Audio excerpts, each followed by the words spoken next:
Well, a very good evening to you all. Welcome back to DriversEye Live. This is the USACkarting.com Invitational eSeries, and we're at Road Atlanta tonight.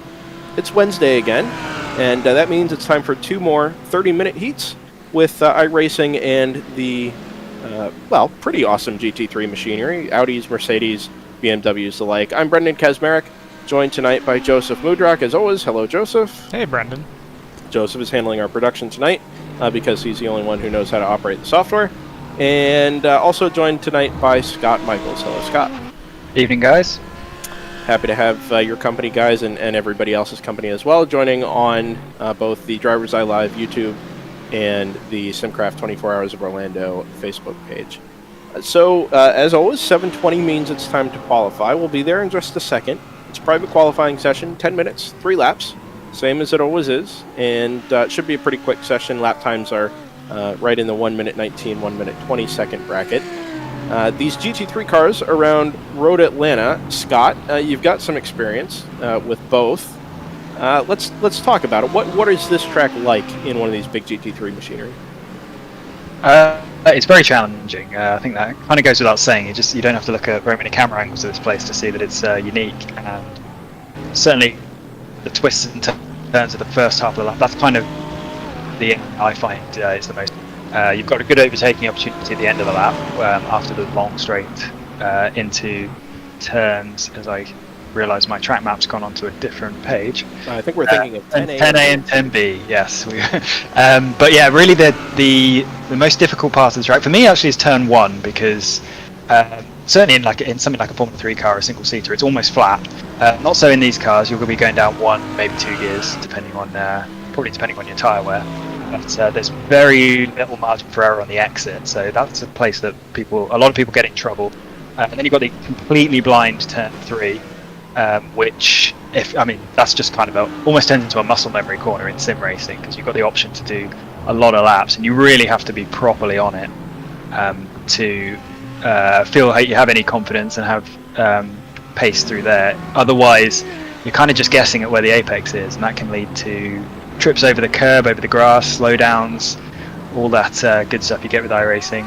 Then obviously the run down the hill, difficult curbs to deal with, particularly at the left-hander at turn 5, right at the bottom of the hill. It's kind of important in sim racing, at least, to use all of the road on the exit there, but it's extremely bumpy in these big heavy GT cars. They tend to 99 times out of 100 they'll be fine over that kind of area, but you need to be really aware of when things are going wrong, and that again just takes experience on the iRacing platform, which is something that this field varies in ability with. So yeah, that first half of the lap is going to be where the real challenge is. The second half is all about overtaking down the long straight. I don't have as much experience as you in these cars, obviously, but I've spent a lot of time at Road Atlanta for Petit Le Mans, things like that.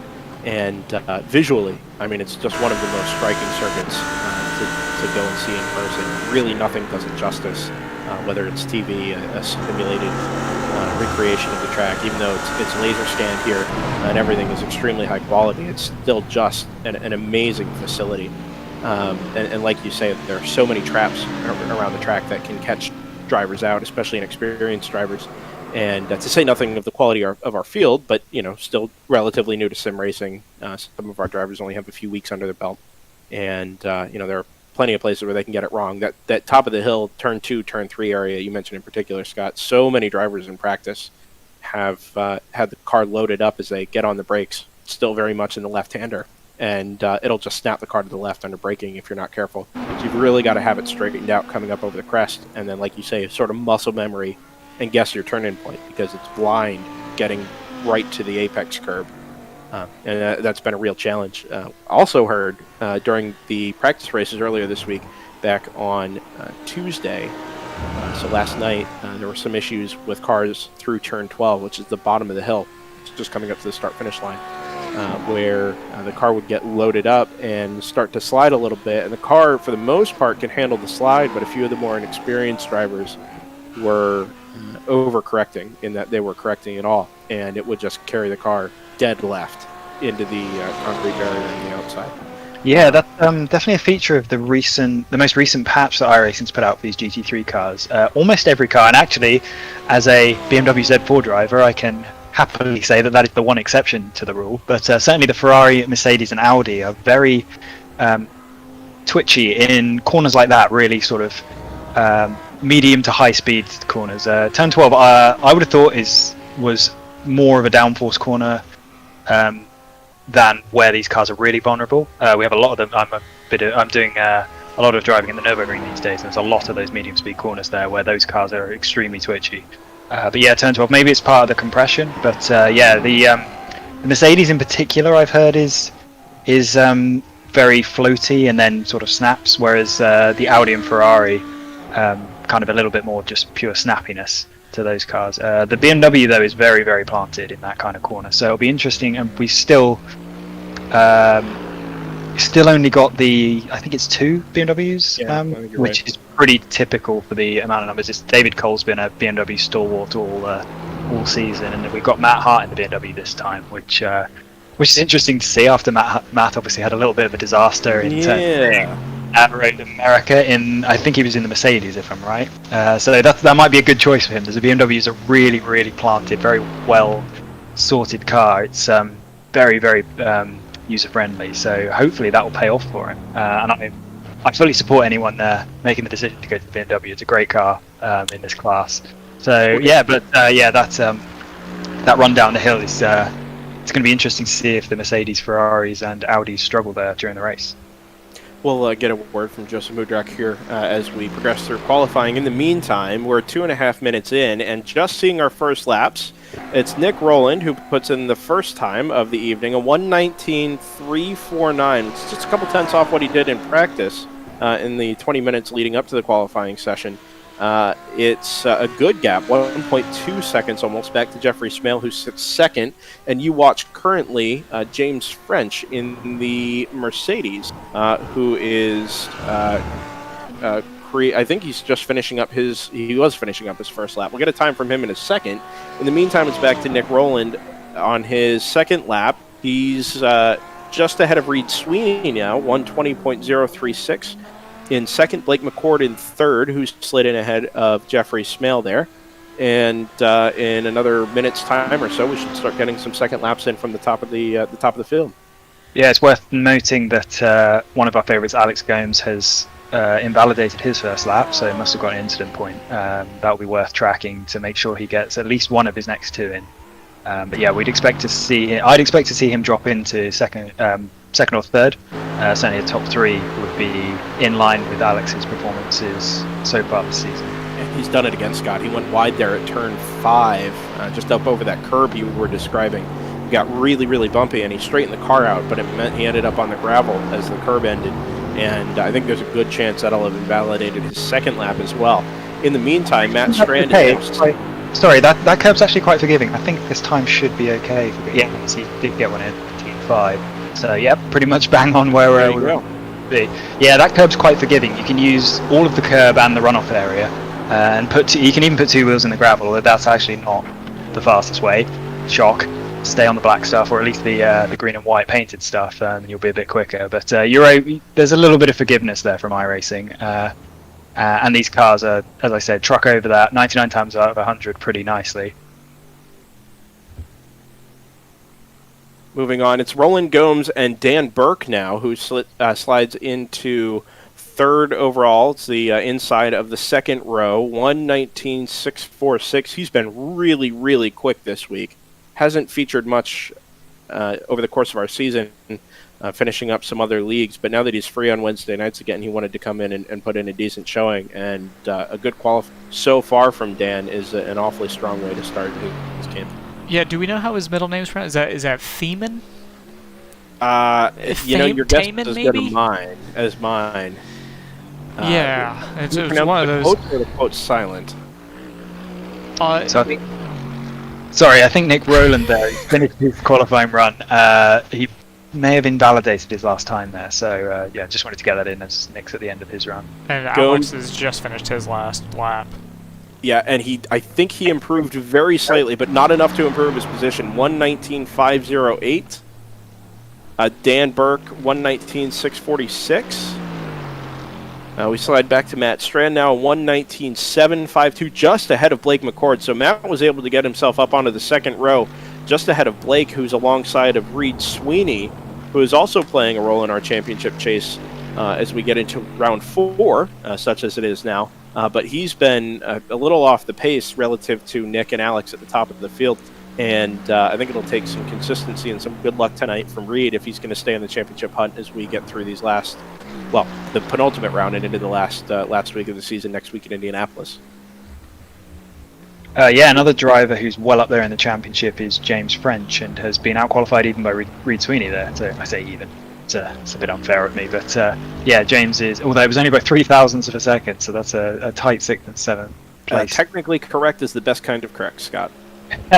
Less said about that, but So we got Reed Sweeney and James French, who are on after dropped scores at the moment. It's a bit of as I say that, Dan the Man Burke goes second, pips Alex Gomes by 0.03 of a second. So Dan's a little bit of a wild card, having not. I think he's missed some rounds. Am I right? He certainly isn't up there even he was after here last week, but I think that was it. Yeah. So as I say, a bit of a wild card in the championship. I don't think he can. I assume he can't mathematically win it at this point. But we've seen the results have been so up and down in this championship that anything could happen from now on. But so that's really interesting to see Dan getting involved there, particularly as we were talking about last time, Brendan. Alex Gomes really is in a position where he's got so many points in the bank from solid results that he really needs to start cashing in on that and stocking the run of Nick Rowland. Really, he needs to be getting some first and second places. So having Dan in between Nick and Alex is fairly significant championship-wise.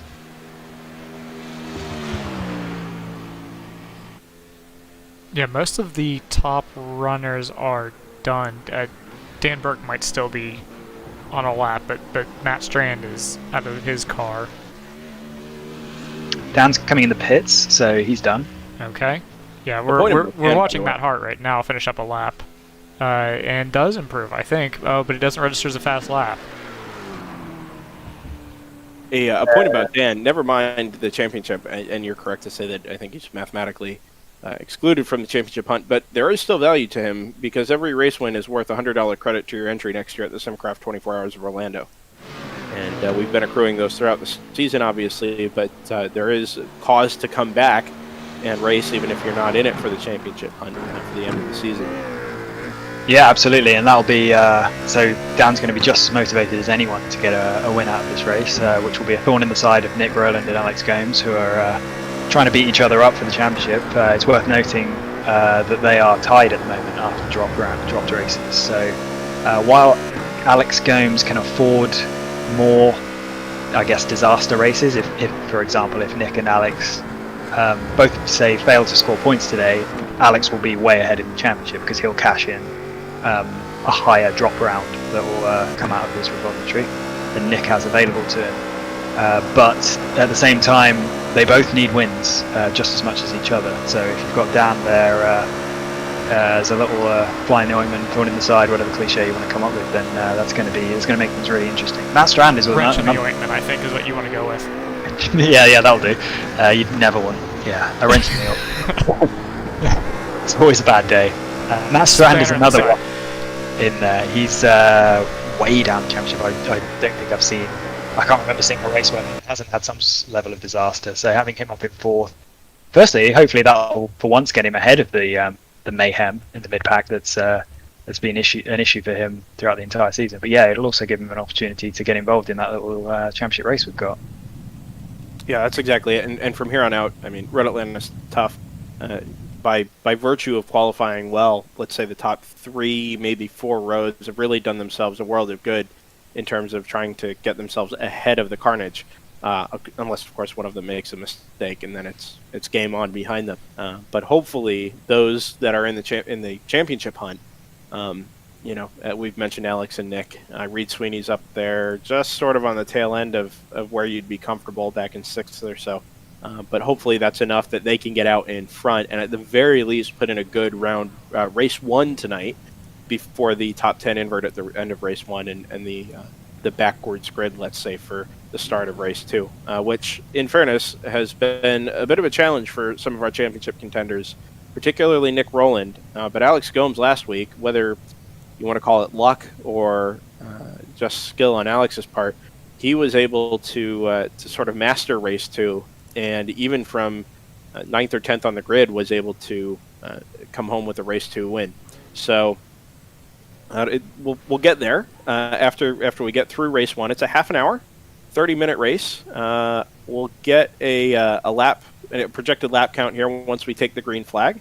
But in the meantime, it'll be 31 cars taking the green flag in just a couple of minutes' time. Our timing software seems to think it'll be a 23-lap race. So expect that give or take a lap. Yeah, as we've pointed out over the course of the season, qualifying pace really not that much different from race pace as time goes on. The tire wear isn't very significant, and as you lose fuel, being that you're starting with more or less a full tank, you'll continue to gain pace as the evening wears on or as your race wears on. So we should see lap times right in that 1 minute 19 to 1 minute 20 barrier. Adjustments for this week, worth noting. There's no balance of performance adjustment as such, but the Audi R8 has been given a little extra traction control, and apparently one of the complaints during practice earlier this week was that the Audi was struggling with traction coming off of turn 7, whereas every other car was able to come back in the throttle and kind of ride the traction control up to the exit curve. The Audi was still having to feather it, and never mind how quickly the car can go, but just from a security perspective, and some of the aids that the GT3 cars offer these drivers, having a little extra traction control on the Audi, I think, is going to suit most of our field fairly well. And it certainly hasn't slowed Nick Rowland down, coming in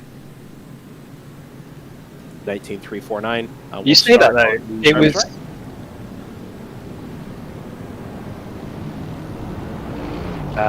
we can all speculate as to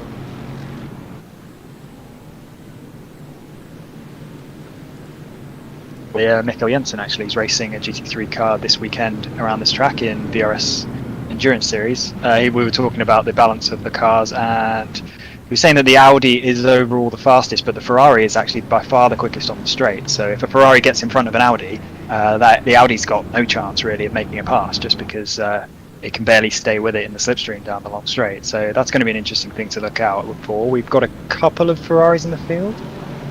We've got Max Calder and Fernando Matos are our 2 Ferraris. So interesting on the first lap to see if they can make any passes down the long straight. And then, as I was saying, the BMW is one that might come in later in the race, being a car that's much easier to stay consistent with. You've got a couple of them, Matt Hart and David Cole. David Cole starting right at the back of the field.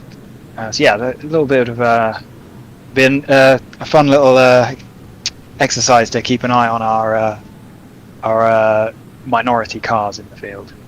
Most of those Ferraris starting at the back of the field, and you're right to make the point that they may have a straight line advantage down along back straight away and into the get there first, and that means we're coming up to a green flag. Nick Rowland to driver's right, and alongside him Dan the Man Burke on driver's left. They come down the hill, the pace car peels off, and we wait for a green flag, which we have now. Race 1 of the USAC Karting Invitational eSeries from Road Atlanta is underway, and the field of GT3 cars, 30-something strong, heads on the brakes into turn 1. Nick Rowland gets the jump. It's Dan Burke in second, and I think, is that Matt Strand in third in the Mercedes? It is. He's jumped Alex Gomes, who's going to have to slide into fifth now behind Reed Sweeney.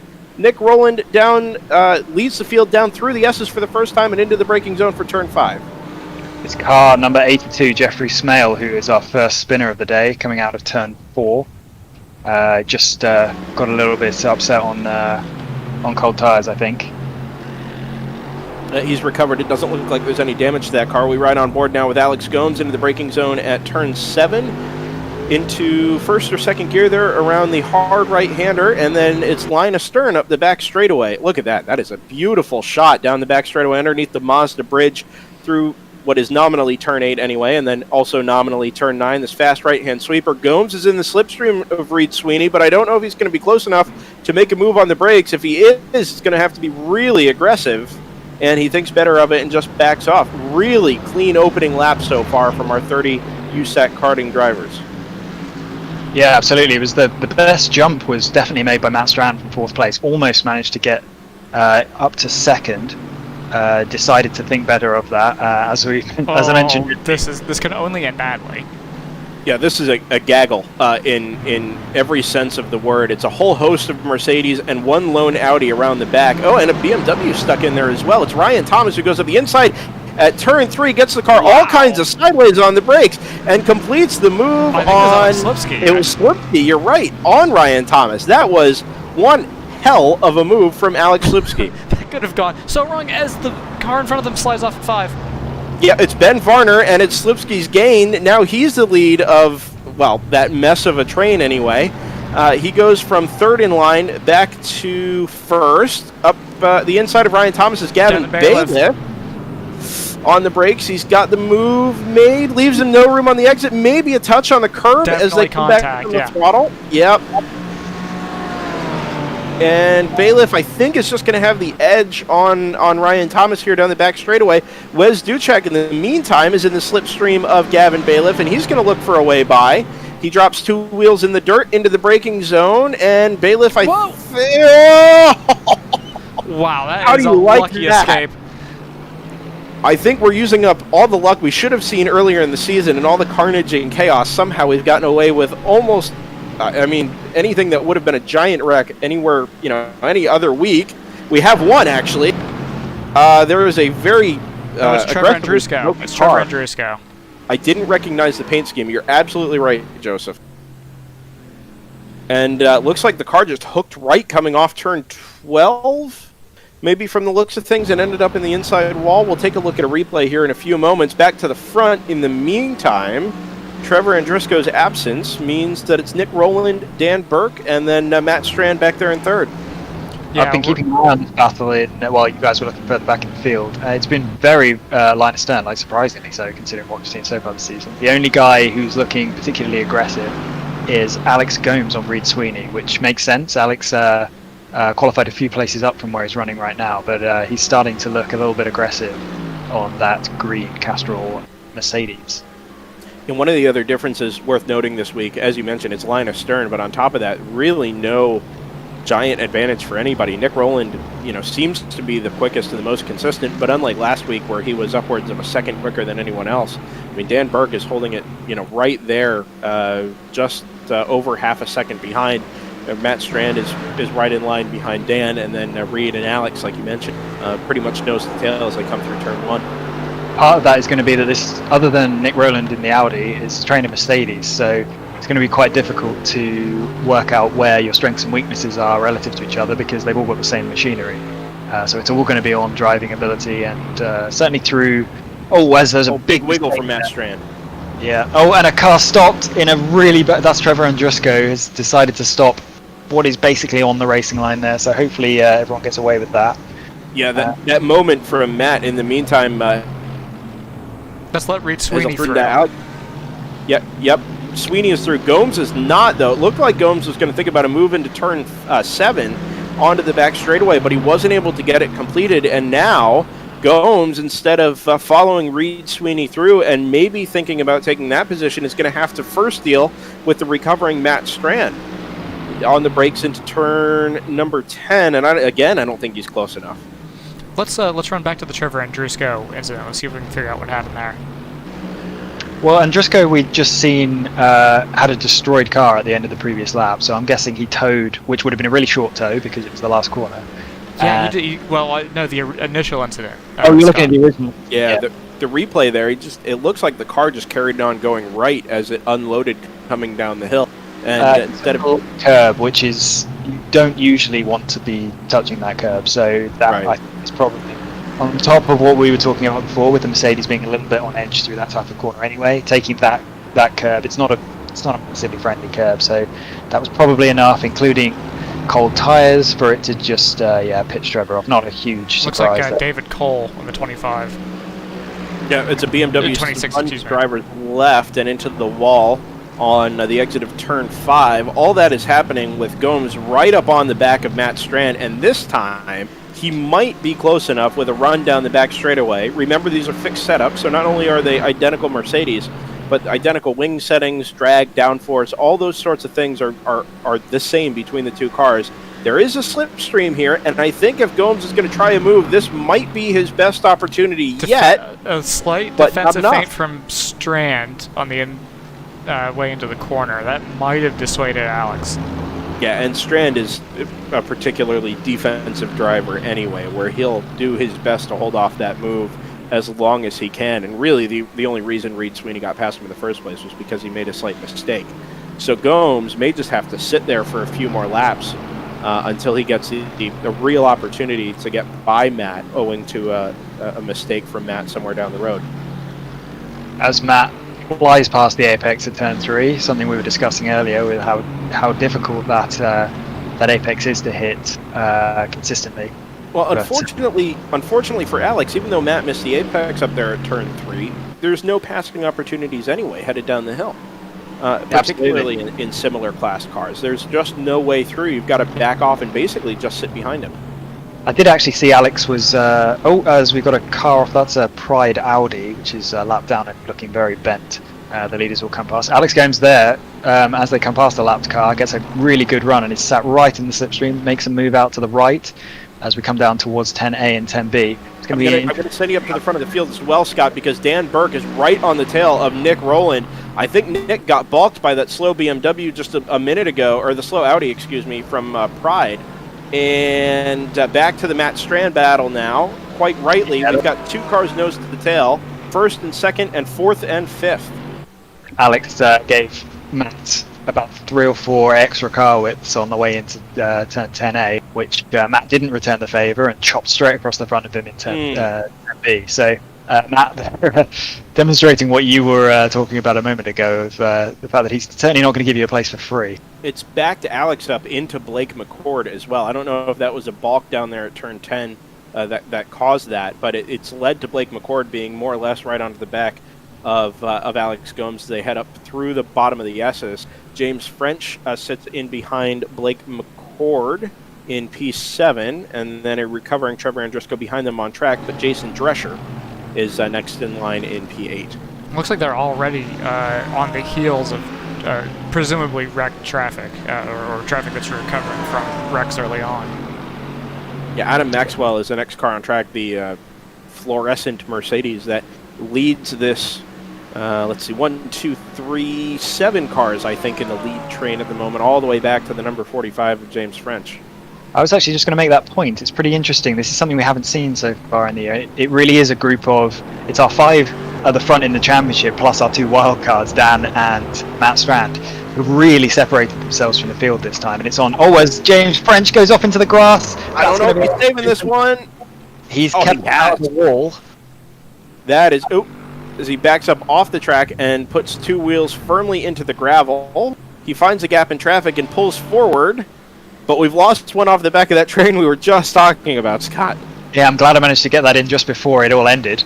But yeah, it was that these 7, now 6, had completely separated themselves on pace. Jason Drescher hadn't had any major disaster to put the rest of the field back 7 seconds. But yeah, it's really interesting to see this group at the front, which is mostly championship protagonists, really separating themselves. Very much an unforced error there from James French down the hill. Past turn 11. Yeah, very strange to see, because there's 2 flat-out corners. There's really not a huge... Other than making sure you don't lose the car in the compression, there's really not a huge reason to be using all of the track limits there. So yeah, completely unforced error, that one. Yeah, but no harm, no foul. He's lost a couple of spots, but no damage to the car. And James has had good pace in the run-up to our start of race 1 tonight. So hopefully there's an opportunity to claw some of those positions back. With that being said, passing has not proven to be an easy task, and it never is at Road Atlanta, but so far it's been pretty much as it was through the top 6 or 7. Well, the other thing to keep in mind is that James French is now in a great place for a high starting position in race 2. Yes. It was all like he planned it. Well, we'll see. We'll see if he scuppers himself by taking too many places back. But yeah, right now, place out of reverse grid pole. And we'll discuss that top 10 invert as we get towards the end of race 1. Right now, we're just over 11 minutes in, 18 minutes and 45 seconds to go. And like we mentioned, it's the top 6 within 3.5 seconds of each other. Nick Rowland leads from Dan Burke. Reed Sweeney, Matt Strand, Alex Gomes, and Blake McCord are all inside that grouping. And then it's a big gap back to Jason Drescher in the number 38, 13 seconds behind the leader. And he's separated himself from Alex Lipsky, who sits P8. Sorry, timing changing on me just a little bit there. Gavin Bailiff. Oh, Alex Gomes is going to try for basically trying to get the 10B apex. Let's see if he gets it. Well, if he's given space, no, just totally he's outbraked. not able to get the run. Yep, he's not able to get the run through 10A there. He may have learned his lesson from last time he tried that. Matt Strand cut him off with about a cigarette paper's width to spare. So I don't think that move into 10B is necessarily on Matt, which is a sensible assessment by Alex Gomes. But he almost got himself in a good position for turn 1. But again, a little loose for Strand. Yeah, he's been consistently up over the top of the hill there. Like Scott mentioned earlier, he sailed past the apex in turn 3 once. He's done it again, but that time the car was very much sideways. I think from watching Alex over the last few laps, we're right on board with him now. One of the things you're seeing is him back up the braking zones to try and get the launch off the corners. And that's most important at turn 7 because it's really the only place that there's a braking or a passing zone at the other end. This time, I think he's actually too close to Strand through turn 7, and he's not able to get that launch off the corner. He's going to have to rely on a slipstream all the way down the back straightaway if he's going to have any chance of making a move in the braking zone down at 10A. Yeah, it's really interesting watching him work really hard to try and get the high line in these combination corners. He's going to be in the same position again around the outside of 10A. He's gone for the late break this time, but again left a lot of room. Decided this time that he was a bit close and needed to give him 1.01 Mercedes widths worth of room to the curb. I'll tell you what, though, the room was there if Alex wanted it, and I think Alex ended up deciding it was better off just backing out of it and trying to make a safer move again later. To be honest with you, I don't know how much safer the moves are going to get. We've mentioned how defensive Strand has been, just as a general race tactic, not just tonight, but as a driving style. Now on top of that, you have such limited passing opportunities that if you get that opportunity with 1.01 cars widths, you might just have to take it. Yeah, that's definitely a valid point. I will say with that 10B curb, it has a real dip right on the apex on the right-hand side of the curb that can unsettle a big bouncy GT car like this. As he gets a good run. He's going to make the move into 7. And it's 4 Strand wide. He gets on the power, and they're in the same position they were. Ruined his a little bit. Yeah, he's in the same position, and again, another reason why I would go for that move in 10B is that the guy on the outside is always going to get a better launch off the corner, and that's going to happen the same thing as turn 7 as well. He's earlier out of the slipstream now. He's quicker down the back straightaway for sure. He's going to have to try the late braking move again. He doesn't. He backs up the braking zone. Strand goes through, and Gomes has to live to fight another day. He'll try it again the next lap. Yeah, he needs to be willing to squeeze Strand a little bit more through 10A if he's going to make the 10B pass work. I think that time he had no intention of trying for 10B, but on the previous lap, he's just leaving too much room between the cars, and it's meaning that he's having to take such a long route that he's got no chance of being far enough alongside through 10B to not just let Strand drive around the outside of it. You get the sense that Gomes is faster. As soon as he gets by him, he'll start to at least keep pace with the top 3, but up until he can actually do that, you can just sense the frustration. I get the sense that it's not so much Alex that's slowing down or the lead 3 pulling away, but I think Matt in particular is driving so defensively to try to maintain the position that they've already given up 4 seconds to the leader, Nick Rowland, and that lead trio of Rowland, Sweeney, and Burke. Which just second and third has just changed positions, by the way. Oh, it has. Sweeney's gotten passed into second. We'll go up to that in just a moment here, but in the meantime, this squabble between Strand and Gomes down the back straightaway, lap after lap, is costing them just so much time relative to the leaders. Oh, late move from Dan Burke. who nearly makes contact with Reed Sweeney for second place there. That was down into 10A. It has actually bolted down a bit, and Reed's made his escape. So that battle is diffused for now. It'll be really interesting to see if Reed has any more pace or any more strengths relative to Nick Rowland to try and make the pass if he's going to make a move. Well, the thing that's interesting, like Dan had much for him. I don't think we'll be able to pick up on the pass itself. But what was interesting was that Dan had actually been setting fast laps, had been drawing Nick Rowland closer and closer and closer to him. So he must have made a mistake to let Reed through. And now the question is going to be, if he can't get past Reed Sweeney quick enough, are they going to lose Nick Rowland in the distance? Well, it doesn't look like Dan it really has anything even to hang on to the back of Reed. They've stretched themselves out pretty aggressively so far. Reed is almost a full second behind Rowland as things stand, and Dan is very nearly, he's just hanging on to the edge of the slipstream down the long back straightaway. Nothing like the margins we see behind them between Gomes and Strand, and then, of course, Blake McCord back there in 6th. While that battle has stretched out a little bit, let's go back in the field for a moment. Our highest climber at the moment is Perry Herndon from 24th on the grid. He's just lost 14th place, actually. He and Jeffrey Smale had a bit of a door-banging match through turn 1. They both got away with it. Perry came perilously close to the white line on the right-hand side of the road, which is a bit odd between turns 1 and 10. Sorry, Scott, down into turn 1, Matt Strand got a kind of a poor run off of turn 12, and it allowed Alex Gomes right up onto the back. It looked like Gomes was going to try and make a move down into turn 1. It would have had to have been really late, but he thought better of it, and they're going to go single file again up the hill at turn 3 and then down through the S's on the other side. The problem that Alex is starting to run into is Matt knows he's not going to be aggressive. He's not going to force the move on him. And so he knows that if he defends aggressively, he's got the position. All he has to do is, and now we're inside of 12 minutes, all he's going to do is maintain that posture. And not mess up. Well, right, and make the apex there, but it's actually, I think, worked out in his favor. He's got a great launch off turn 7. By far the best he's had so far. Matt Strand, of course, stays far to driver's left as they come up over the rise at turn 8. Gomes is going to go to the right. There's no slipstream here for Gomes, so he's not going to be any better shape in top end down the into the braking zone. Strand goes much deeper. Gomes goes hard to the left, tries to get the cut back up the hill. He's got it, but there's absolutely nowhere to go with the run he got.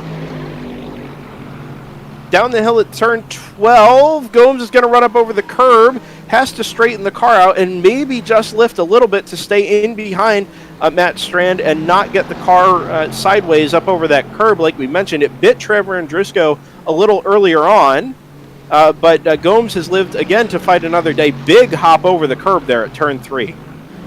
Yeah, I think we saw it above there how close to the edge these Mercedes really are. It was Alex Gomes being right there in the dirty air of the car in front meant that he understeered almost completely off the track on the exit. So I think it is flat out through there, but only just. You know, and watching Gomes lap after lap here, see if he can set up a move on Matt Strand down the back straightaway. There's only 10 minutes left, so Alex's opportunities are running out. And in any case, I think he's out of a chance to go try and chase down Dan Burke for 3rd. So whatever this battle is, it's probably going to wind up being the battle for 4th with no other changes. Yeah, I think that seems right. See, we're going to be in the exact same situation. They're going to be side by side, but Alex just isn't as aggressive on the brakes.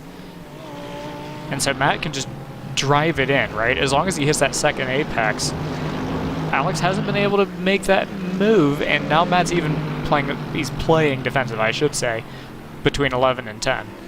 It seems like Alex he gets the run, but by the time you get to turn 12, because these cars are so on edge, if you've not continued with that head of steam and you're not able to make a pass by turn 12, you're basically doing whatever speed the car in front of you is. So right. You wasted that run. If he backs off a little bit and is able to get maybe a slightly better run through turn 12, he might be able to carry that all the way down the front straightaway and into turn 1. But you're also relying on, lap after lap, he's watching Strand go defensive and sacrifice his own lap time to get to that that situation in the first place. And I'm not sure that running this closely, he's going to be able to exactly set up a run where he's going to be able to make a move. He looks like he's got a slightly better run coming out of, what is that, 8?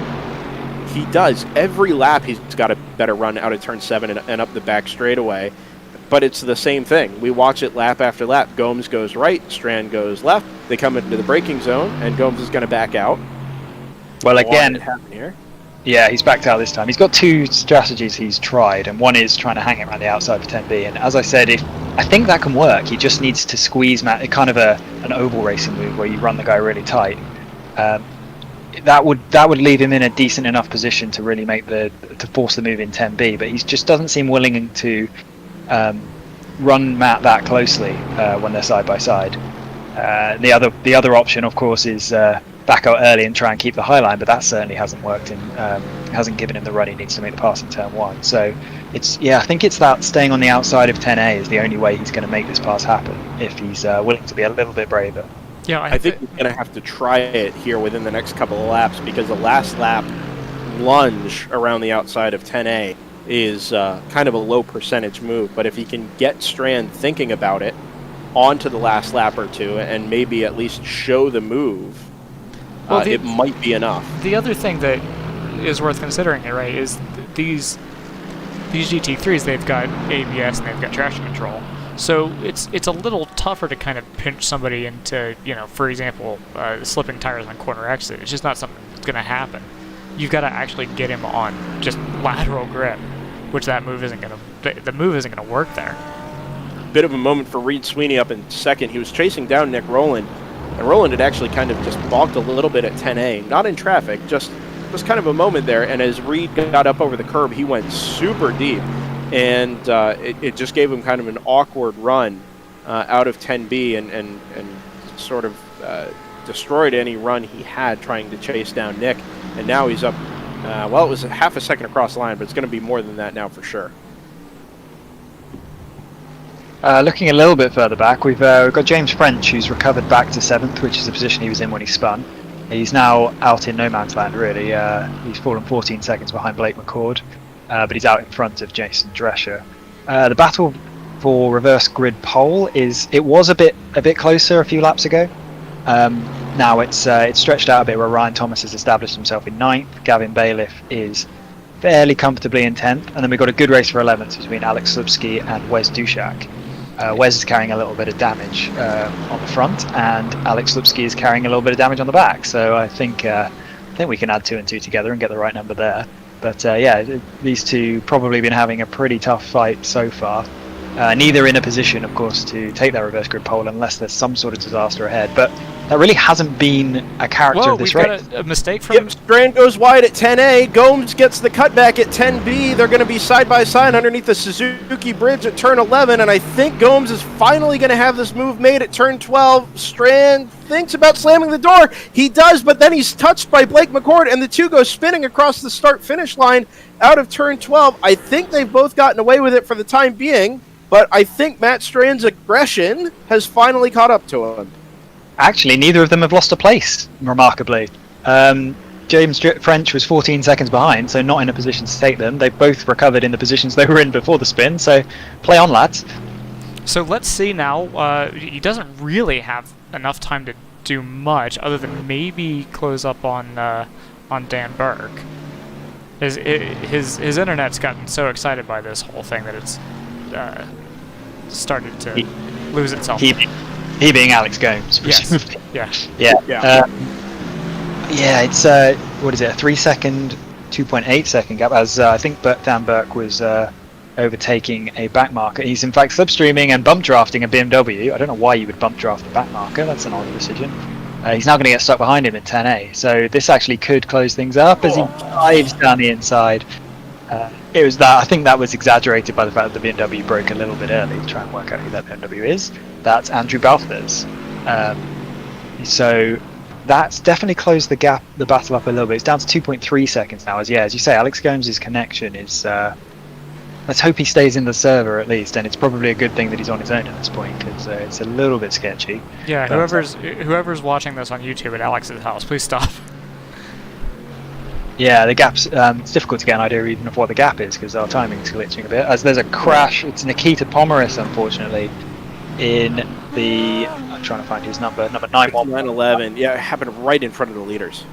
Did it?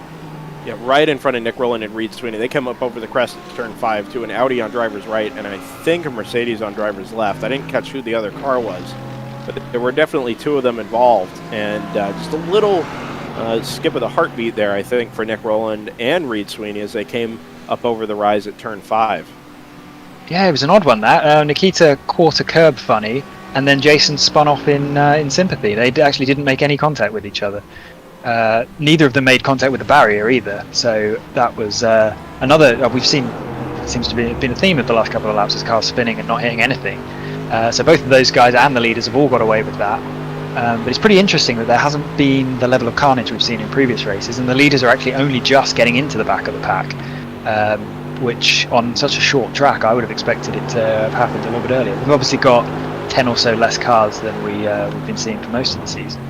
But, yeah. There's a Ferrari off at turn 3. Nick's got to go around him the long way. Reed Sweeney gets to him and then punts the half-spinning Ferrari. They're nose to tail again, first and second, but it was an awkward sequence of corners for the 2 of them. That Ferrari's now rejoined the track, and he's right in front of Alex Gomes, and Gomes has to take to the grass to avoid him. Nikita Ponoris off to the left again. Side by side for the lead in the meantime, Scott. Nick Rowland and Reed Sweeney down the hill into turn 6. Sweeney had to back out because Nick Rowland had the preferred line. They're nose to tail again, and Sweeney's got damage on the front from the shove he gave to the Ferrari. So even with the slipstream here, it may be sort of curtains on any opportunity Sweeney's going to have at the end of the long back straightaway and on the brakes into turn 10 if he's going to try and make a move for the win against Nick Rowland. Yeah, we should expect basically 2 to go this time by. They will not get the white flag. That sounds right to me. We're 2 minutes to go on the clock.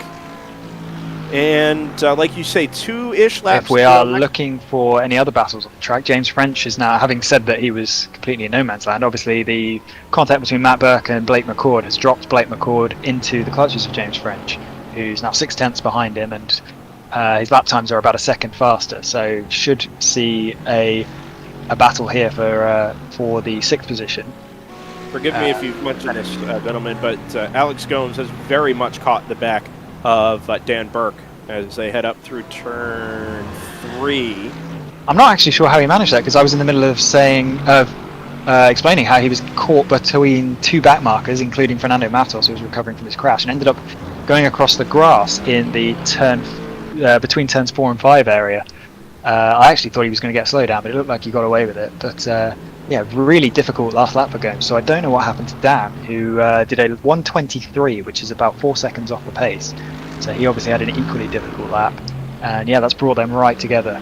There's a little damage to the back of Dan Burke's Mercedes, actually. Just the rear bonnet underneath the rear wing doesn't fit quite right, and there will be a drag penalty for that. And indeed, Alex Gomes, who's been monstering the draft all night down the back straightaway, gets blocked really aggressively by Dan Burke on the brakes. But Burke is so much slower in a straight line than Gomes. Gomes gets the cutback he had been waiting for, lap after lap behind Matt Strand, and he gets the move done on his first attempt. Dan will have a slightly better run through 12, but it doesn't look like it's going to make a differse. I think Gomes is pretty solidly into 3rd now. Sorry, Brendan. Dan almost lost it there as well on the exit of 10B.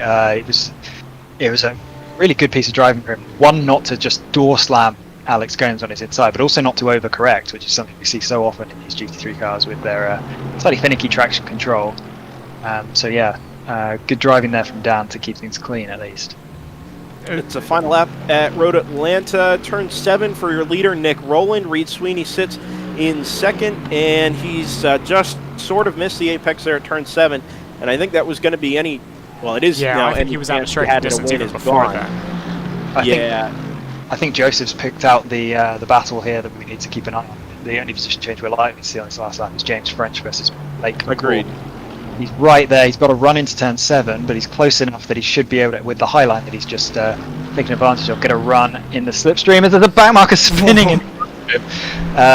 Never mind, we're used to that in USAC karting Invitational Series, but here he comes alongside. Front. We'll call this in a second. Nick Rowland is going to win at Road Atlanta. He takes first and another $100 towards an entry at Orlando next year for the SimCraft 24 Hours. But back to James French in the meantime. Drivers right really deep. Zone 10. Can he get the cut back into turn 12? He's definitely got the run. Blake McCord has given him the space. He's going to have to stick it in there, and McCord's going to... He doesn't give him the space. They both go spinning at turn 12. French gets through on Blake McCord, but we're going to have to wait to see what the post-race looks like, because I'm not entirely convinced that Race Control is going to see that as pleasantly as perhaps James French did. I'll give my quick opinion. I think Blake McCord completely ignored the presence of James French there. I don't disagree with you, Scott. I think I'm going to call that a racing incident. You can see that Blake McCord is absolutely on the racing line. James French obviously wasn't on the inside, but that's not a place where it would be possible to be that any further down the inside than he was. He'd given him a good 2 car whips on the outside, and Blake just turned in as if he wasn't there. So for me, that's a racing incident, especially as Blake was able to hold on to the position behind anyway, I believe. I didn't actually see him. Yes, finish. he slid across, basically. It was just that one place. I think French probably would have got it if it was clean anyway, so I say play on. We'll see what Race Control thinks. I agree with you, Scott. I think if you're going to try and go side by side through there, it can be done, but it requires some cooperation from the driver on the outside in particular to leave that lane and back out at the throttle. I understand that you're battling for, it ended up being P6 at the end of a half an hour of racing, but it can be done, and it looked like more or less Blake McCord just had no interest in making it happen. I think French had got far enough up that he deserved 1 car width, no more than 1 car width, obviously, but and it's difficult because there was room to James French's inside, but it's not a part of the corner where you would ever be on that part of the track. So, yeah, for me, that was just McCord having no real willingness to share the road, essentially. You need to give a bare minimum amount of space to the other car when they're that far alongside, and he refused to do so. You'll notice briefly that we rode on board looking at the back of Dan the Man Burke's Mercedes AMG GT3, and we view trackside now. If the Polish victory lap is driving the track... I think it's a Hungarian victory lap. Yes. I was going to go perhaps Romanian, but I'll buy Hungarian. I'm fine with that. Wow, so he has pegged it in reverse right now. That is... Looks like the Mercedes is about as stable in reverse as it is in going forwards. I think it's more aerodynamic. Sure. Did he go through the shortcut there as well? He did. He went through the club circuit. That's interesting. It's a good choice, I think. Makes well here, actually. Did really well. I don't think I could do this at all. It genuinely looks like he was driving forward and you've just stuck the video in reverse. He's going so fast. When Joseph switched to the onboard camera, it took me a second to realize that was actually the gearbox cam and not at all the nose cam. Well, all right. So way to end the race one. Shall we go through our ceremonial post-mortem of every crash? Before we do that, I just want to address, obviously, we have our top 10 invert, and that throws all kinds of curveballs for the starting grid for race 2. It'll be Gavin Bailiff on the pole in his Audi R8 and Ryan Thomas alongside. Yes. I think it's worth revisiting that and just making sure we're aware. Yeah, as I wrap the positions up with about 2 laps to go, nothing changed, which is remarkable for the USAC Invitational Series. Jason Drescher, Ryan Thomas, and Gavin Bailiff filling out the 3 places behind our top 7 breakaway group. And then it was Alex Slubsky, the first man on the outside looking in, but there was a 6-second gap there, so no hard feelings, I'm sure, from Slubsky, who simply didn't have the pace for a top 10 run this time. He did have a great battle with Wes Dushak, who actually did drop 9 seconds behind him, so I'm guessing Wes had a bit of a disaster towards the end of the race there. And then we've got Jeffrey Smale, Jonathan Patterson, and Perry Herndon recovered from I think that was a battle with Wes Dushak, actually. So we probably had a little bit of carnage towards the end of the race in that 15th to 20th range. I think that was kind of the group of cars that were being lapped when everything went crazy with about 3 or 4 laps to go. So they kind of all detonated as the leaders got to them. But other than that, that top 15 was, I think, remarkably clean this time. Let's take a look at some of the replays. So this is at the start, I think. I'm gonna pronounce it Vincent Clément. He's from Texas, Joseph, so that's at your own risk. Wow. I'm giving it. That is remarkable. That, I don't think I've ever seen anything like that. That's like the perfect pool shot. He just managed to clip. Did he get both of them on the way by? I think it would have been a perfect shot if Timothy Swiggett had ended up in the pit lane, which I was hoping for once he'd...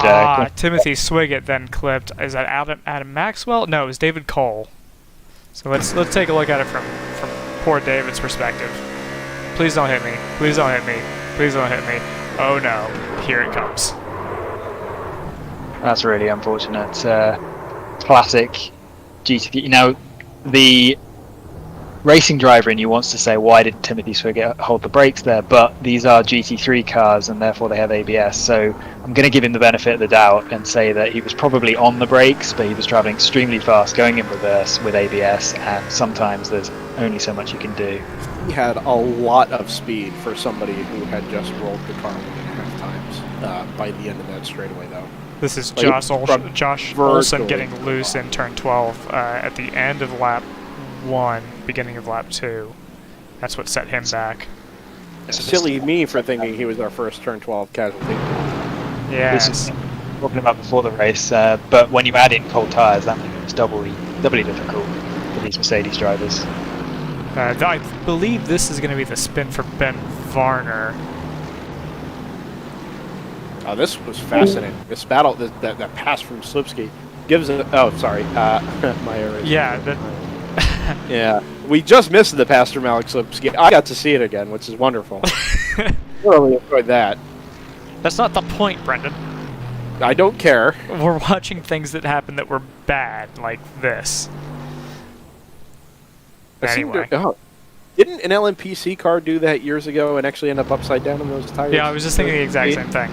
Yeah. Another angle on Trevor. Yeah, actually, he'd gotten loose before he got to the curb. I appreciate Trevor having a paint scheme this week. Yeah, isn't it nice? Yeah.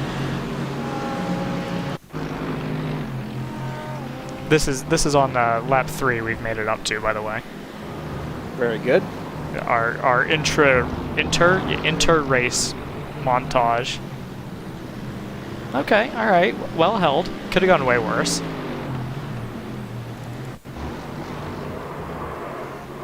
Ooh, that was not well held. No, almost took the shortcut. It would have been an interesting little gambit. Didn't really even make it into the braking zone. Maybe just getting onto the brakes, but car just carried on going right.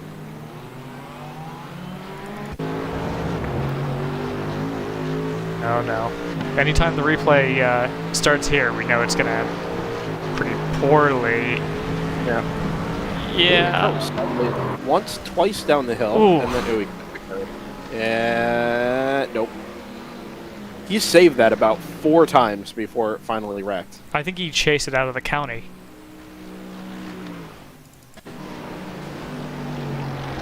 And back to the pit.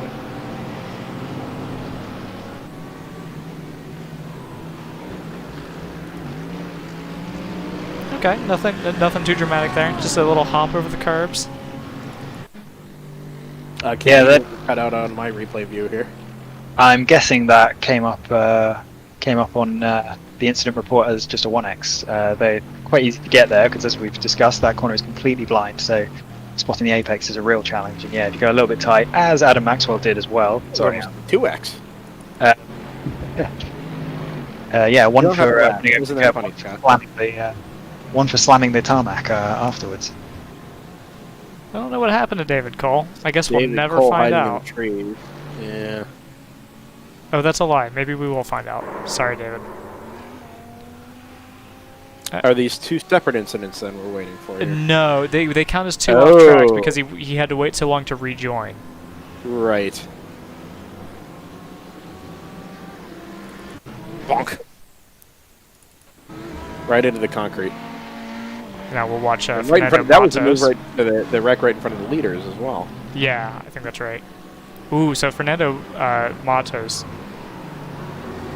went inside on whatever turn that is, and then actually held it pretty well. I thought that was going to go way worse. End up there, though. Fernando was having definitely his best race that we've seen him have so far this season. He was a late P23 at the time. Yeah, and I noticed he was up there in qualifying as well. It's P19. I think in practice through the week he's also been inside the top 5, so that's cool to see from him. Nikita Poneris went full send at turn 5 and launched it over the curb and just about got away with it. I think he only scrubbed the tire wall on the way out, but he didn't really grab him. So maybe just some side damage. It was actually really lucky. No, and then it created this huge stack up behind him. I kind of want to see what happened in the turn 10 now. Is this another incident at turn 10? We're just going to ride this one out? No, we're just going to ride this out. All right, no, that's approved. I did notice Nikita was our highest climber for the first half of the race, but things went south from there. So yeah, I'm expecting to see a few more of him in this incident report. So what's our situation here? Oh, Trevor. Yeah, just a little wide, but did hold it. Yeah. Oh, Pride Audi flying off the road in front of him. Yes, and I think I might be able to tell you what happened with that. Well, he flew off the road, Joseph. Ah. We saw old Vincent Clément do exactly that. Looking more like a GT4 Audi, it has to be said, in that trim. Yeah, that's the that rear wing is the 2007 Indy 500 Special, I think. You're right. Yes. Oh no! Oh no!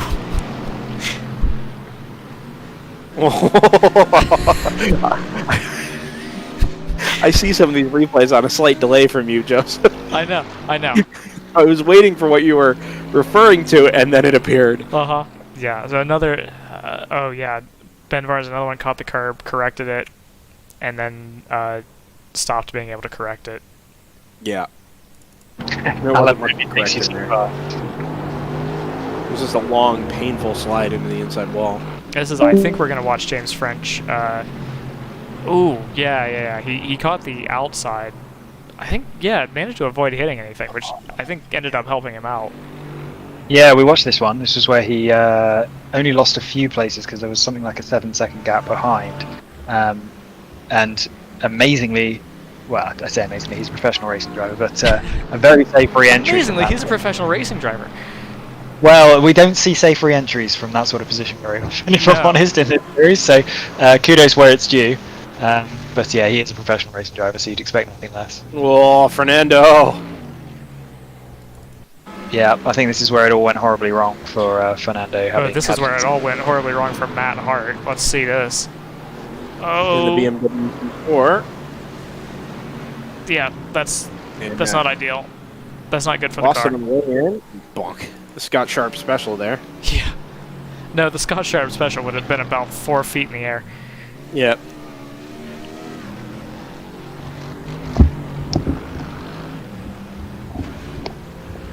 Just a little off track for Josh.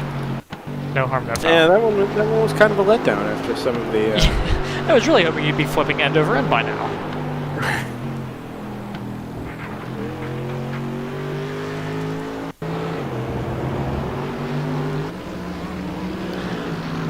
This was Ryan Thomas on the inside of Alex Slupski. I think this is basically how this...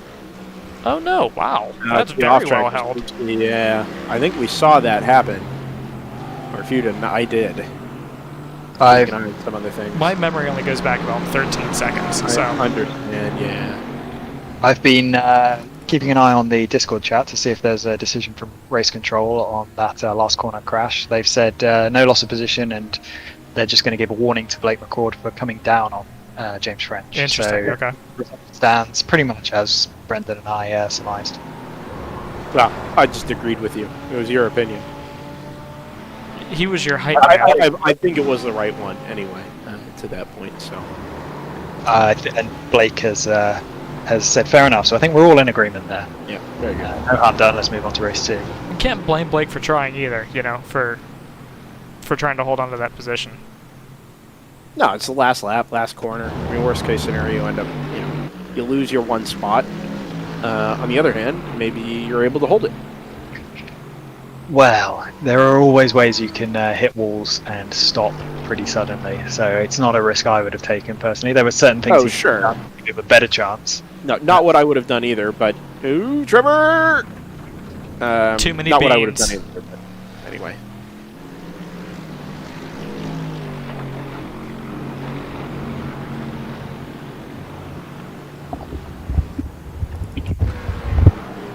Rattle, rattle, rattle. Yeah, I'm blaming Scott. I'm gonna say, to be honest, it wasn't the unbridled chaos that we discovered in between races at Road America. No, indeed, there's something of a letdown. Almost to the point that we remember most of these incidents. We need Road Atlanta to somehow absorb the Road America kink. I think that's what feeds. Well, maybe all it's going to take is a top 10 invert. That's a good point, actually. Funny you mentioned that, Brendan. Well, I've got one in stock. It's almost like they planned this. Yeah. Uh-oh, Nikita, what happened? What happened, bud?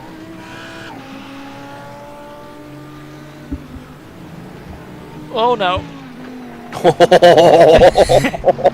Where did he come from?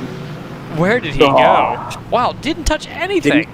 That's amazing. Well, now you're just... No, sure, yeah. I think it's the first time I've ever... Nikita! No, Nikita! Yeah, we saw the incident I'd been talking about with Alex Gomes having to take evasive action. Yeah, we finally caught up to that.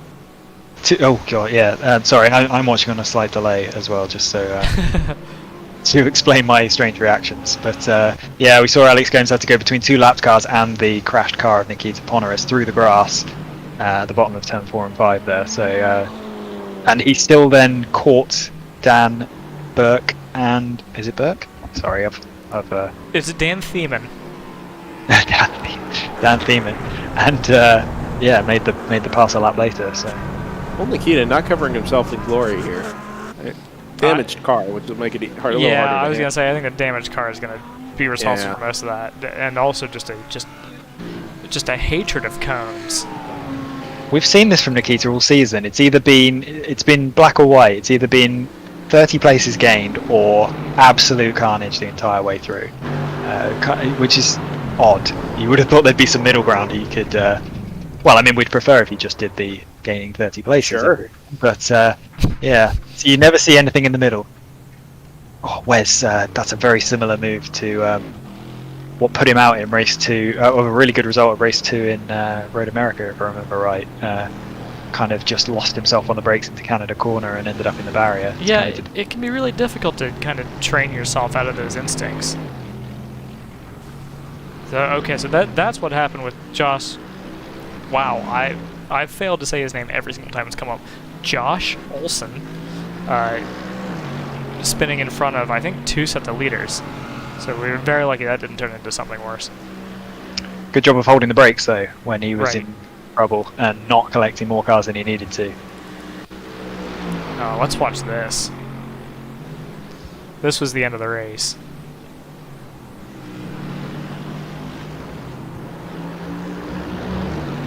Yeah, this is the move from French down the inside. He certainly, like Scott had said, there's plenty of overlap there. Although French, I mean, he wasn't making a beeline for the apex. I think radius that's fair, out a little bit, but yeah, I think Scott's assessment of a racing incident is probably the most appropriate there. Yeah, the apex of that corner is really late. If you go for the first one, just watch Trevor Andruski fly into the back of James French after the finish there. But yeah, if you go for the first apex there, that James French was only ever going to track out and wipe Blake Miscord out, so you can't expect him to do that. It's just having a little bit of awareness of what the other car's doing, what they're likely to do, kind of put yourself in their position and imagine what's going to happen. And both cars could have got that through there flat out. Whether Blake would have been able to hold on to the position or not, it would have been really, really close. But as it turns out, he had no chance being spun out. So yeah, a little bit more. But Blake mentioned in chat that he had no idea that James was alongside him, which is surprising because he'd been there a few seconds. But use your relative screen, everyone. Okay, so they've got to reset the server to flip the top 10. Should we take a break of our own? We should do that. Okay. 8:27 here on the East Coast. We 7 minutes into the practice session for race 2, which means at about 13 to 15 minutes time, we're going to be ready to go racing for race 2. We've already mentioned the top 10 invert. Look forward to that. We'll have the full grid rundown as we set up for the pace lap for race 2. We ourselves at DriversEye Live are going to take a quick break and regroup for about 10 minutes or so, and we'll be back with you for the start of race 2 from Road Atlanta. Brendan Kazmarek, Joseph Mudrock, Scott Michaels with you. Happy to have your company, and thanks everybody for joining. We'll be back in a few minutes.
Welcome back, everybody, to DriversEye Live and the USATkarting.com Invitational eSeries. Happy to have your company.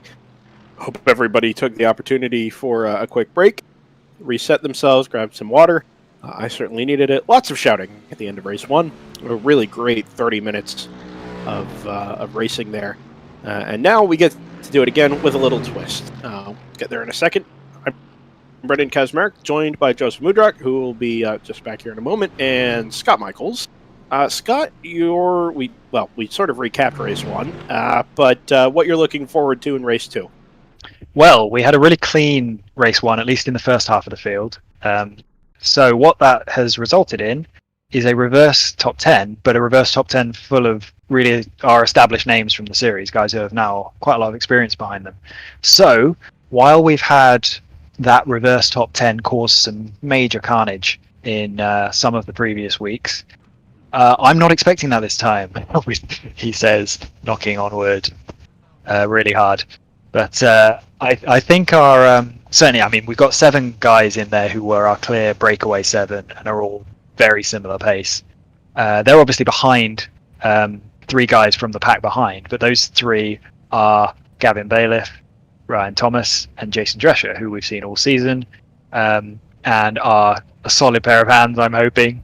So I'm not expecting the crazy carnage. I'm just expecting some good racing. We were talking Gavin Bailiff, you were mentioning, I think, correct? Yeah, so our other 3 drivers who weren't involved in the 7-car breakaway were Gavin Bailiff, Brian Thomas, and Jason Drescher. All solid pairs of hands. I'm expecting them to get us off to a clean start, and we're just hopefully going to have some good racing for the first 5 or 6 laps as those faster cars try to make their way through and battle with each other in sort of reverse pace order, exactly as the reverse top 10 is intended to work. So fingers crossed we'll get a really great race out of this, and not a repeat of some of the carnage we've seen in previous reverse grid races. No, the potential is there for this to be really entertaining in a different way than race one was entertaining. This could create a little bit of chaos and carnage. But honestly, I think what we saw last week at Road America for race 2 was supremely interesting. Once we got past the lap 1 sort of weirdness, it resulted in some really good battling and some fun clawing through the field for the drivers like Alex Gomes. And I think the potential is there to do that again. So that remains to be seen. Like we mentioned, it's Gavin Bailiff on the pole, Ryan Thomas alongside Jason Drescher, and Blake McCord on row 2, James French, Matt Strand on row 3, Dan Burke finished 4th in race 1. He'll start 7th, Alex Gomes in 8th, ahead of Reed Sweeney and Nick Rowland in row 5. Alex Slipsky and Wes Duchek, row 6, Jeffrey Smill and Jonathan Patterson are row 7.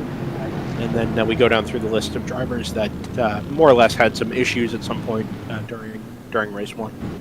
One other thing to consider, especially if we're thinking championship, is that Nick Rowland is in a position where we can't afford any Nick Rowland luck.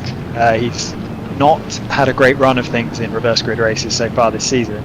And as far as his championship goes, he's in the lead, quite comfortably so, but with dropped results the way they are, he really doesn't have any quality drop results to fall back on, whereas Alex Gomes does. So if both drivers have bad races here, Gomes will come out basically unscathed, and Rowland will be more or less out of the championship at this point because he'll drop a good 40 or 50 points, which is difficult to gain back. No, it's a good point, Scott. If we're going to break the streak here for Nick Rowland, it's going to have to happen here because he doesn't really have any more mulligans to give, so to speak. Alex Gomes can afford to be a little bit more conservative or aggressive, depending on the situation that presents itself. But we've got half an hour to discuss all that. We get ready to go green. Gavin Bailiff and Ryan Thomas on the front row. 60 miles an hour behind the pace car up over the hill at turn 11. The pace car, the Porsche, peels off to driver's right and into the pit lane. The green flag is out, and the Audi R8 LMS of Gavin Bailiff accelerates away.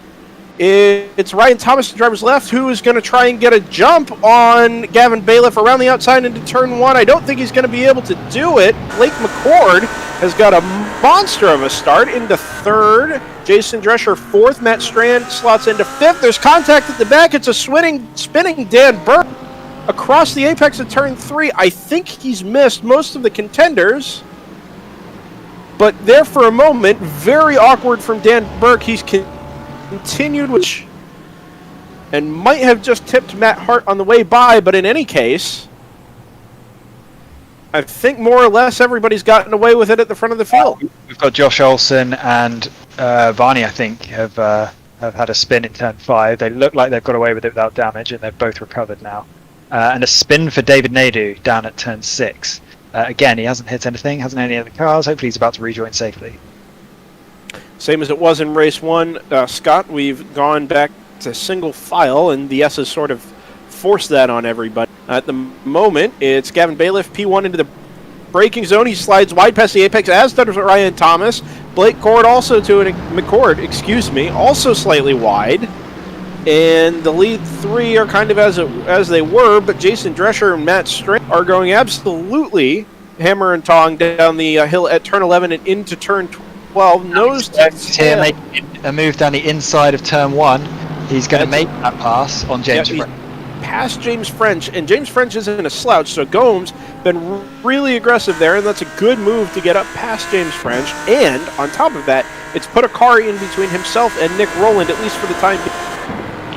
It was unfortunate as well to see Dan Burke spinning out at turn 3. It was really a little bit of, I don't know if it was over-aggression or just lack of awareness from Reed Sweeney, but he essentially got himself into a position he didn't want to be in on Dan Burke's right rear quarter panel.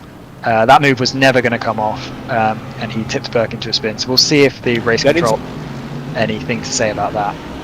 Sorry, Scott, that incident has been deemed a race incident. That surprises me personally. Maybe it's just because it's considered first lap, but I thought it was. I thought Reed Sweeney could have placed himself more intelligently, personally. But we'll race on. I don't doubt it. I didn't get a good look at the incident. It was just sort of happening in real time, and these first few laps are so chaotic. Incidentally, M10B for Matt Strand, and we've got Alex Gomes on his outside. He sensibly backs off. We had this battle in race 1, didn't we? Strand versus Gomes. We did. It looked exactly like this. On top of that, for the moment at least, Blake McCord on the inside of Ryan Thomas. And that's a move for second. Blake McCord puts his Mercedes into P2. Ryan Thomas is going to have to settle for third, at least for now, ahead of Jason Drescher. But what we don't have, Scott mentioning this Matt Strand-Alex Gomes battle, is a gap in front of Strand, because Strand is definitely going to be held up for a little while behind Jason Drescher. That's far too wide there from Matt Strand. He's got, on the outside of turn 6, he's going to have Alex Gomes. Let's see if Strand has been pretty vehement in his defence, but he's got nothing for that, and Gomes has completed the pass. Not quite. He's going to get him go back to the apex there, because Strand thought about it, but now I think Gomes is going to have to run off the corner, and Strand is really vulnerable now to James French. He's going to lose that spot. There's a good chance he's going to lose a spot to Nick Rowland as well by the time they get to the braking zone at turn 2. Matt Strand apparently has a black flag. I thought I saw him take liberties with the inside of the turn 10A curb last lap, and I'm wondering if he didn't serve the slowdown. Either way, he's now dropped to the back of this group in 9th place, probably trying to type, which is where I'm seeing that he's got a black flag. He's requesting it be cleared. I'm not sure if it wasn't serving. Well, Blake McCord side by side for the lead. Gavin Bailiff and Blake McCord up the hill at turn 2 and 3. Bailiff holds strong on the outside. McCord jumps over the curb on the inside, as does Ryan Thomas, and they've got to go single file again through the S's. But that was the best look that Blake McCord has had at Gavin Bailiff since we took the green. Yeah, I think the way the reverse grid is shaken out, I think Blake McCord, to me, seems like a light favorite, if you will. If he can get ahead of Gavin and break away before Alex and James and Nick can get through. Sorry, Gomes to the inside of Drescher at turn 7. Drescher gave him room, but then used it to use the wider line to get a good run off onto the straight. Gomes is still right there. I kind of agree with you, Joe, but at the same time, I know Alex Gomes, James French, and Nick Rowland have the pace over half an hour to catch those guys who are currently at the front. So Gomes we've seen is as he gets down wide pressure, he's going to get the cutback here. Is it going to be enough? I don't think so. I've seen Gomes very sensible with his passes, so it's going to take him a little bit of extra time to make them, I think. But once he gets there, if he gets there, he'll have the pace to catch the leaders. McCord is through into the lead, and he comes across and is scored as your race leader on lap number 5. Who can say? Difficult to find, but he's made it into the lead. And just to put this point on it, and at least voice my opinion, I think what Joseph is trying to say is that Blake McCord, for the moment, has the best combination of pace and track position. Whereas Gomes has the pace, Nick Rowland has the pace, but they don't have the track position at the moment, and they're having to fight through slower traffic. Whereas McCord can run his pace in clear track out at the front, and that's going to give him an advantage over, the likes of Rowland and Gomes. And Gomes has made that move happen now into turn 6 and 7. Drescher's run wide, and he's just being clipped by Nick Rowland there. But he also lost a place to James French. So Gomes now into clean air in 4th place. Those top 3 are reasonably close together. A little bit of a breakaway for Blake McCord. We got has black flag cleared, incidentally. They deemed he did not jump at the start, and they removed the iRacing sort of default penalty there. Rowland fires it up the inside of Jason Drescher at 10A, hangs tough around the outside at 10B, and Drescher running over the curb at the apex of 10B has to yield the position to Nick Rowland. A little bit of contact between Reed Sweeney and Matt Strand there. Strand not really offering any margin for error for Reed Sweeney. They got away with it, Reed with a little bit of a wiggle, and Matt has now backed away from that move, as Reed is all in the back of Drescher. We're just if we're down to some sort of content. Reed Sweeney, I think, stands to be the loser at the moment. He's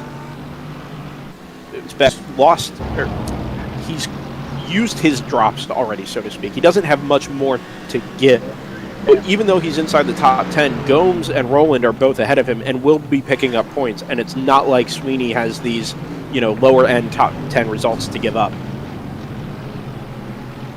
We press onward in any case. And Sweeney's just hanging on ahead of Matt Strand there. He's going to go try and chase down Nick Rowland, but even Nick isn't being held up much at the moment. He's just in behind James French, and it'll be at least another lap before he's really at a point where he's being compromised. Yeah, I want to keep an eye out for Trevor Andrisco here, because he's obviously had that accident early in race 1. I'm not sure where he started, but I think he's made up a lot of space already. He has. He started in 19th. He's up to P11, which is really impressive. Nikita Ponaris, very similar, 20th up to the 13th. David Cole from 26th to 6th. So some really good gains early on in race 2 here as Trevor slides up the inside of a very wide Alex Slipsky at turn 1 and falls in behind, I think, is that Drescher? It is. I think Dan's had another off. Dan Burke has, because he was...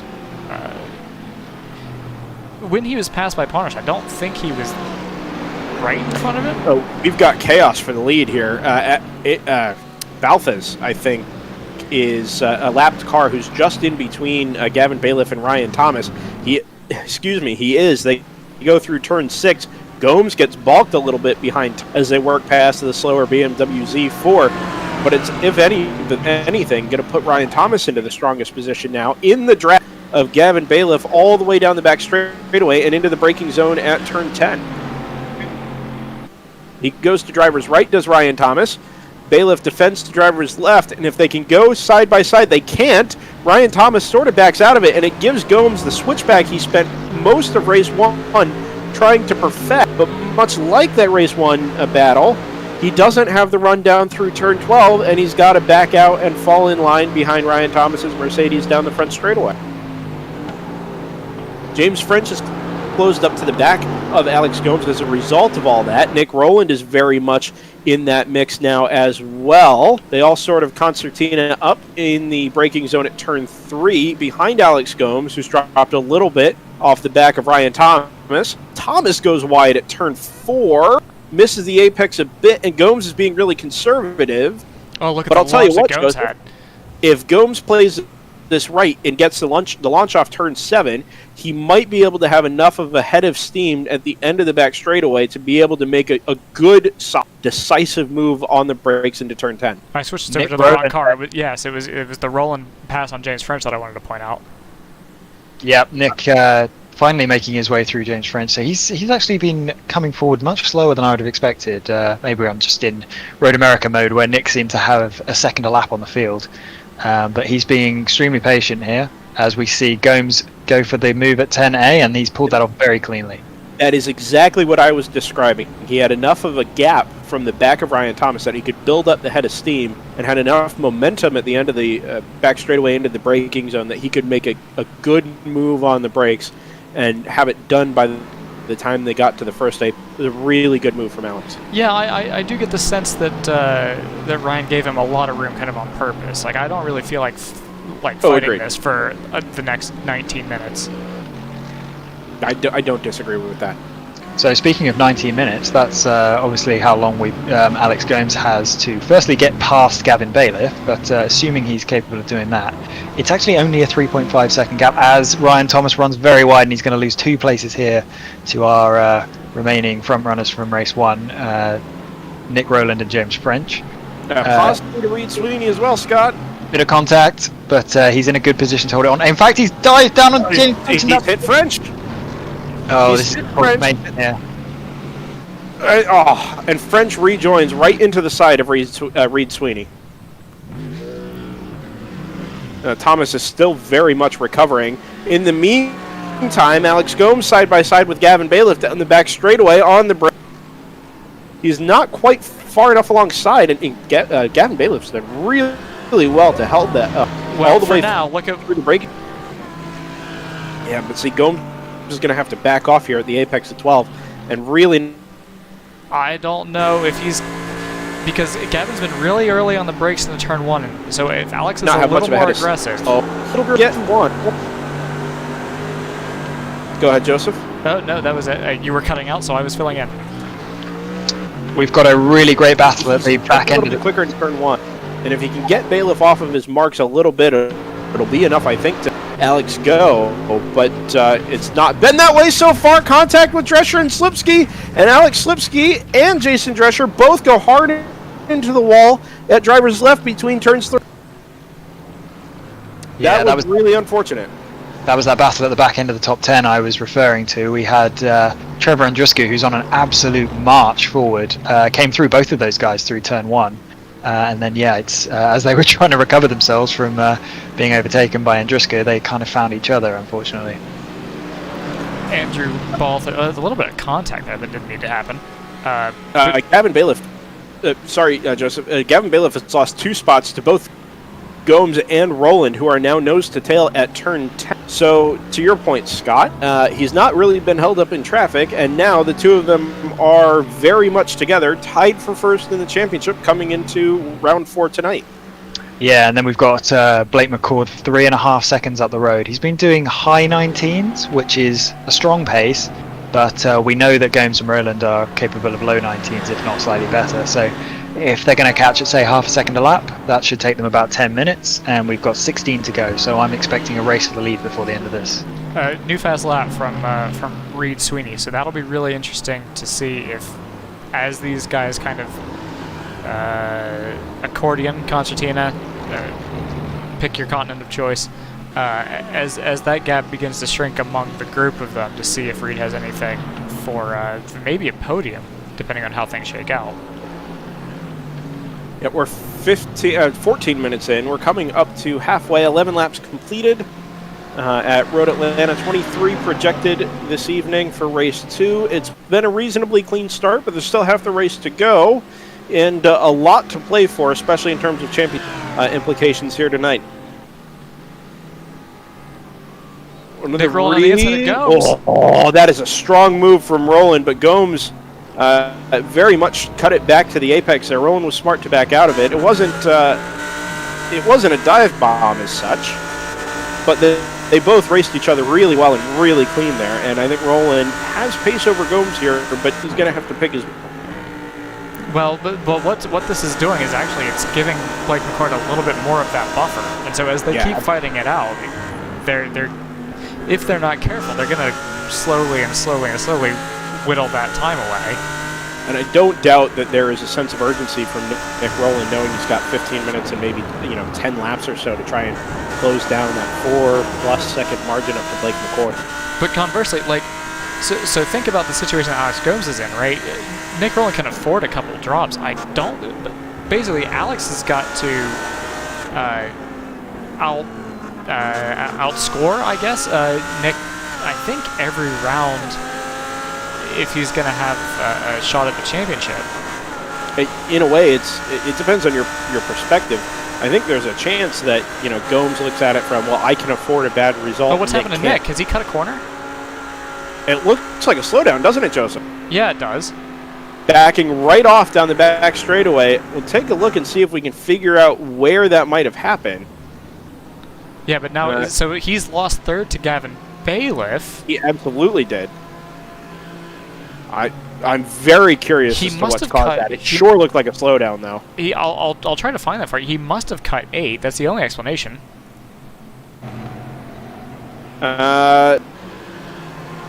Race control, Jason Burns is saying penalty served. Interesting. So I wonder if there was contact when he made the move on Gavin Bailiff and race control asked him to redress that position. I am wondering, so now I've got to mentally go back to when, excuse me, I'm blanking on who's in the O2, Ryan Thomas. When they made contact, that wasn't between Nick and Ryan, was it? Not from memory, no. I didn't think so. That was the only kind of thing that I would think the rule as Matt Strand makes a move on the inside of Gavin Bailiff. Yeah, that was very awkward and was really only ever going to cost Strand on the back straightaway. This is exactly what's happened. Reed Sweeney now is ahead of steam in the draft down the long back straightaway. Sweeney thinks about going to driver's left, but there's no way Strand is going to give that up. Not a chance. Strand is going to look down the inside now at turn 10 for a much more decisive move. And that's going to pay off. Sweeney fires it down the inside as well. He's got a good line if he can hold it, but he won't be able to. No, he didn't really. He didn't have the launch off turn 10 there to try and make the move back. And that's going to cost Sweeney a little bit. But in any case, Strand's very awkward move at turn 7 there is going to cost all 3 of them and let Nick Rowland get very much up the road. Speaking of Nick Rowland, I've gone back and had a look. His pass on Gavin Bailiff was fine. Gavin made a mistake out of turn 5 on the curve, and Nick just got a run and went straight around it with no contact. So we'll have to find out later what that penalty was for. Yeah, worth noting, looking at lap times here, Nick Rowland's last lap was a 1:19.783, and I think that was a clean lap. Alex Gomes, 1:19.2. So not only was he half a second quicker than Rowland, but he was a half a second quicker than Blake McCord as well. And with a margin that stands at just 2.5 seconds, Gomes has more than enough time to make a run at the lead on the number 17 of Blake McCord. I'm going to contest that. Nick overtook Gavin Bailiff on that last lap, so I'm expecting Nick's pace to pick up from here.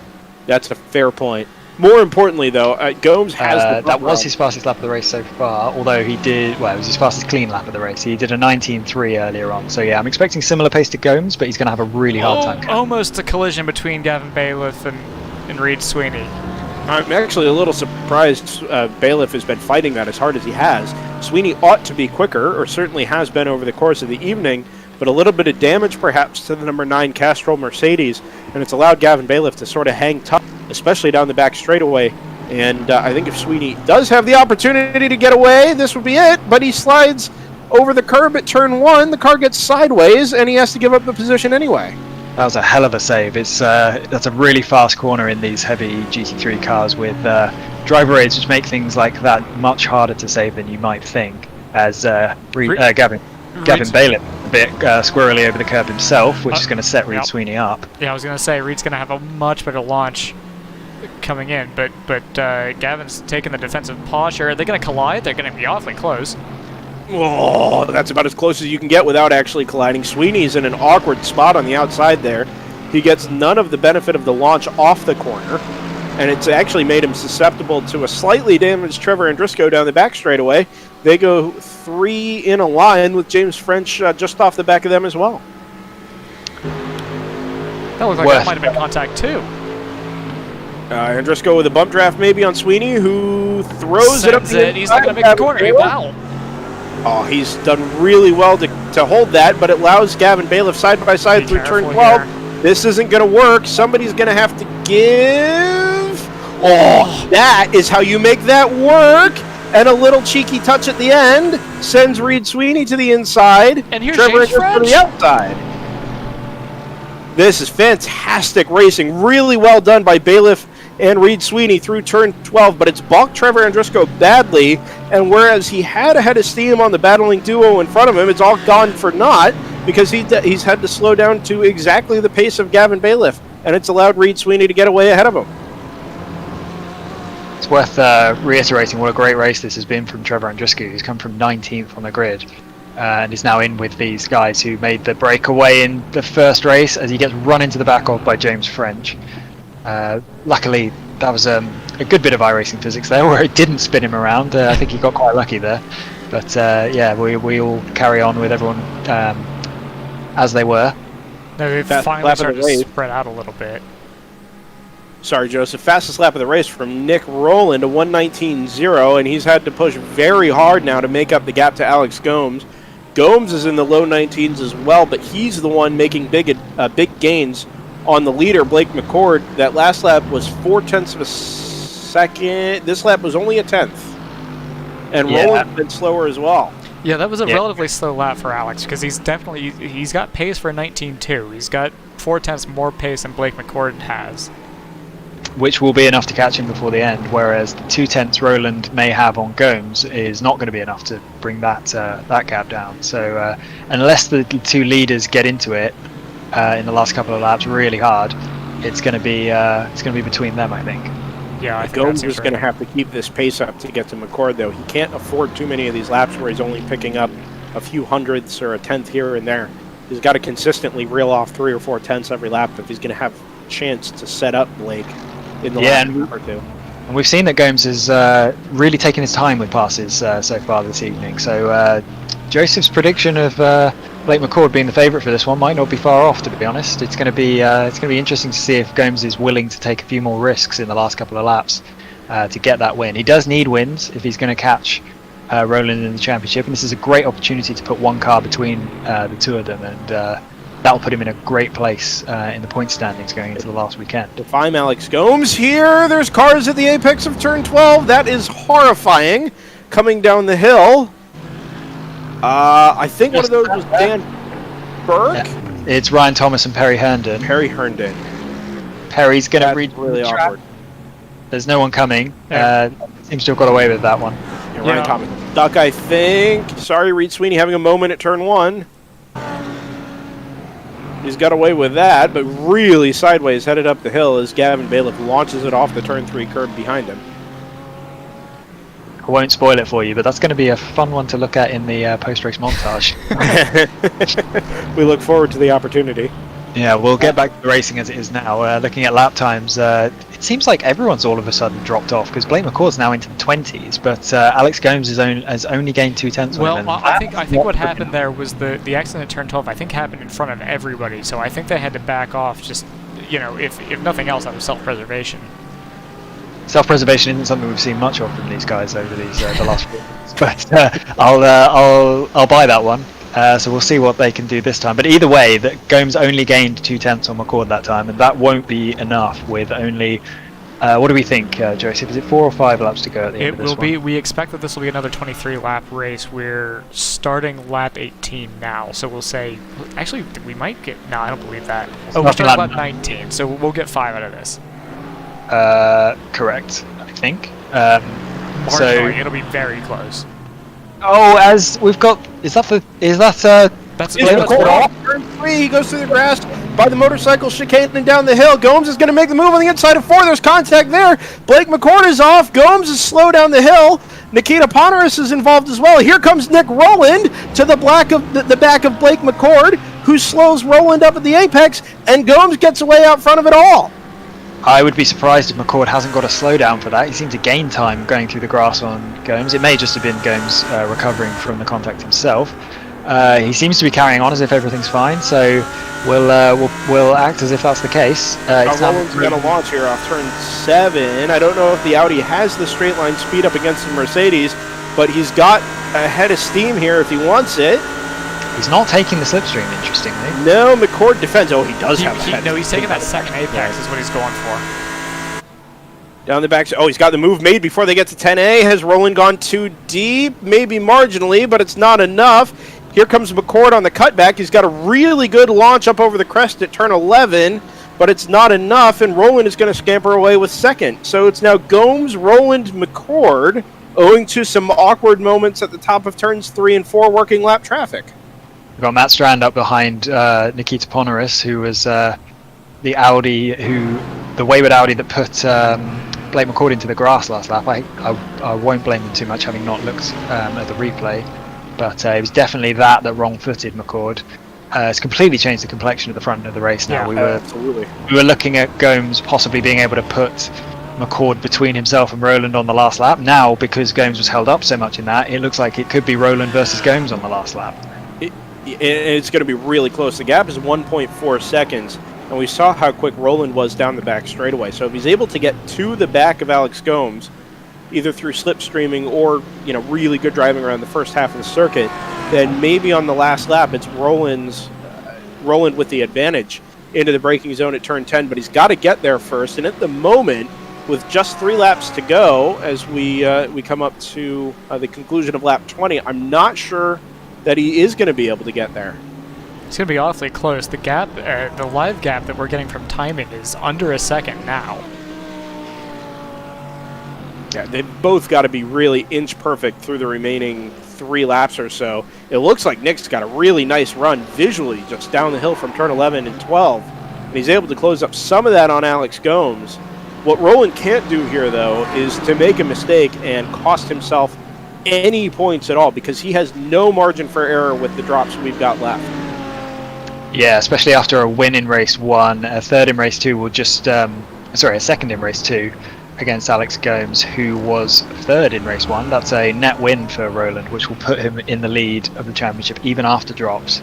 And as you say, he simply can't afford a mistake. That'll be championship effectively over if he does end up with a poor result here. Yeah, I could see Roland making a conservative move in the braking zone for turn 10, and if it doesn't look like he's going to be clear, just to back out of it and to say, you know what, there's bigger fish to fry here. That being said, $100 is $100. That is true. We can't forget about that. One thing, but when it comes to trying to give yourself a leg up on the entry next year at the SimCraft 24 Hours of Orlando, like I said, money is there for the taking. The information I have for so this is very relevant information, although it is post-dated by about 10 minutes. But the reason that Nick is behind Alex at all, you could argue, is because of that penalty that he was given.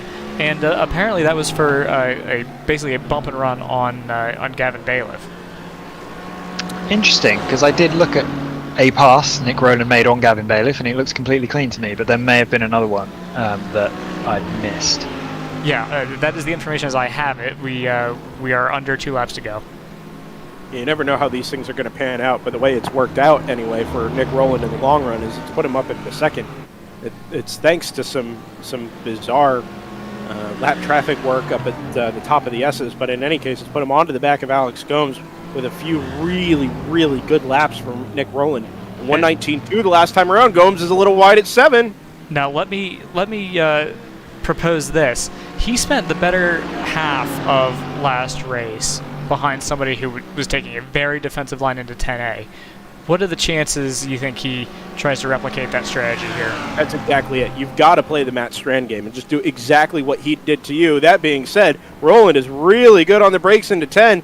Gomes actually sees the position there, tries to get the cutback. Roland kind of parks it on the apex. Gomes has the run down the hill. Are they going to go side by side through 12? I think they are. Oh, and Gomes just backed out of it enough to give Roland the run, and I think that's going to be it for Gomes. I think that's and now game, he's acceptable to Blake McCord. Where did Blake McCord come from? I didn't realize he was still hanging on to no, this is the final lap as well. And this... Oh, it's put Gomes in the awkward spot. That fight there that Gomes had to make against McCord is going to be it, I'm afraid. I think Nick Roland has bolted. What a move from Nick Roland. It was, maybe a little conservative on Alex Gomes' part to handle it the way he did, but Roland was decisive, he hung tough, and when it came through turn 12, he set up the run on the outside absolutely perfectly. Honestly, though, it was car choice, because as we saw, a Mercedes couldn't get that kind of run on another Mercedes, but... Yeah. The Audi was just fast enough at the end of the straight there to put himself far enough ahead that there was really nothing Gomes could have done. If he dived in deep, he just would have run into the side of Roland. we'll get back to the lead battle here in a moment, but it's worth noting in the background here, as you see up over the crest at turn 8, it's Matt Strand and Reed Sweeney with some really aggressive blocking going on, and I think it's just done enough to put Reed Sweeney out of a move into the braking zone at turn 10. Up to the lead, Nick Rowland down the hill at turn 12 is going to cross the line and win 2 out of 2 at Road Atlanta. Gomes in second. Blake McCord, with a really nice run, is going to come home in third. Matt Strand holds on to fourth ahead of Reed Sweeney, who rounds out the top 5. James French. Oh, look at this. We've got a fight for 10th. We do. This is Jonathan Patterson and Jason Drescher. Drescher in the Mercedes. I think Drescher has a bit of damage, which meant that Patterson was able to... no luck there. Straight there. And I think that's going to... Well, Drescher had a little run up over the hill, but it's not going to be enough. They come up, start finish line. Not enough. Not enough. This is going to be a pass for 13th, it looks like, that Ben Varner's taken from Timothy Swiggett. I think you're right. Just at the last minute, Swiggett's got to run down the hill while he keeps his foot in it. But it's not enough. That was an excellent race, too. Yeah, I'm a little bit disappointed, certainly for Blake McCord, that he got wrong-footed by that back marker, and I think it's worth taking a moment to go back and work out what exactly happened there. But the end result was that he had a good chance of taking that win. He had the pace to at least make it so that Gomes was going to have to make the pass in the last lap. But I think I'll be able to show you that replay here, actually. I found it myself. Let me know if you've... so this is the view from Nikita Poneris, and then Blake McCord comes up right behind. You know what? To be honest, I think he had time to react to that. Yeah, it was one of those things where Poneris had recovered from a spin in turn 1, and so was at a totally different pace to what you would expect. And it's one of those things that you've got to make a decision, not really knowing what's going to happen. You know what it is? You can hear it. Sorry, I'll go back. Listen to the throttle. I'd love to, but it's not something I have the option to do. But so it sounds from my view that he thought he had a little bit, that there was basically more in the car. That he actually throttled up a little bit coming into that apex, and that might be just. Yeah, I imagine he put himself offline, reacting to the strange pace that Poneris had at the time, and then kind of didn't really compensate for that with his speed. No, he sort of undercompensated and overcompensated, kind of. Yeah, all at the same time. There was no contact. Poneris jumped off the track to get out of his way, so it was an unforced error, but it was certainly caused by the unexpected situation coming up on a car going much slower. If you take an approach to that situation, like let's say you're in multi-class racing, right? Most of your moves, your successful moves in a multi-class race are predicated creating a good exit off the corner, right? Not compromising your apex and backing the corner up to be able to do that. I think Blake sort of charged at Poneris coming up to the corner there, and it compromised his exit and really made the whole thing very awkward. Whereas if he had backed the braking zone up a little bit and come back in the throttle jump Poneris coming out of turn 3, it would have smoothed the whole things over and probably not created the incident that we saw all the way down the hill till we got to turn 5.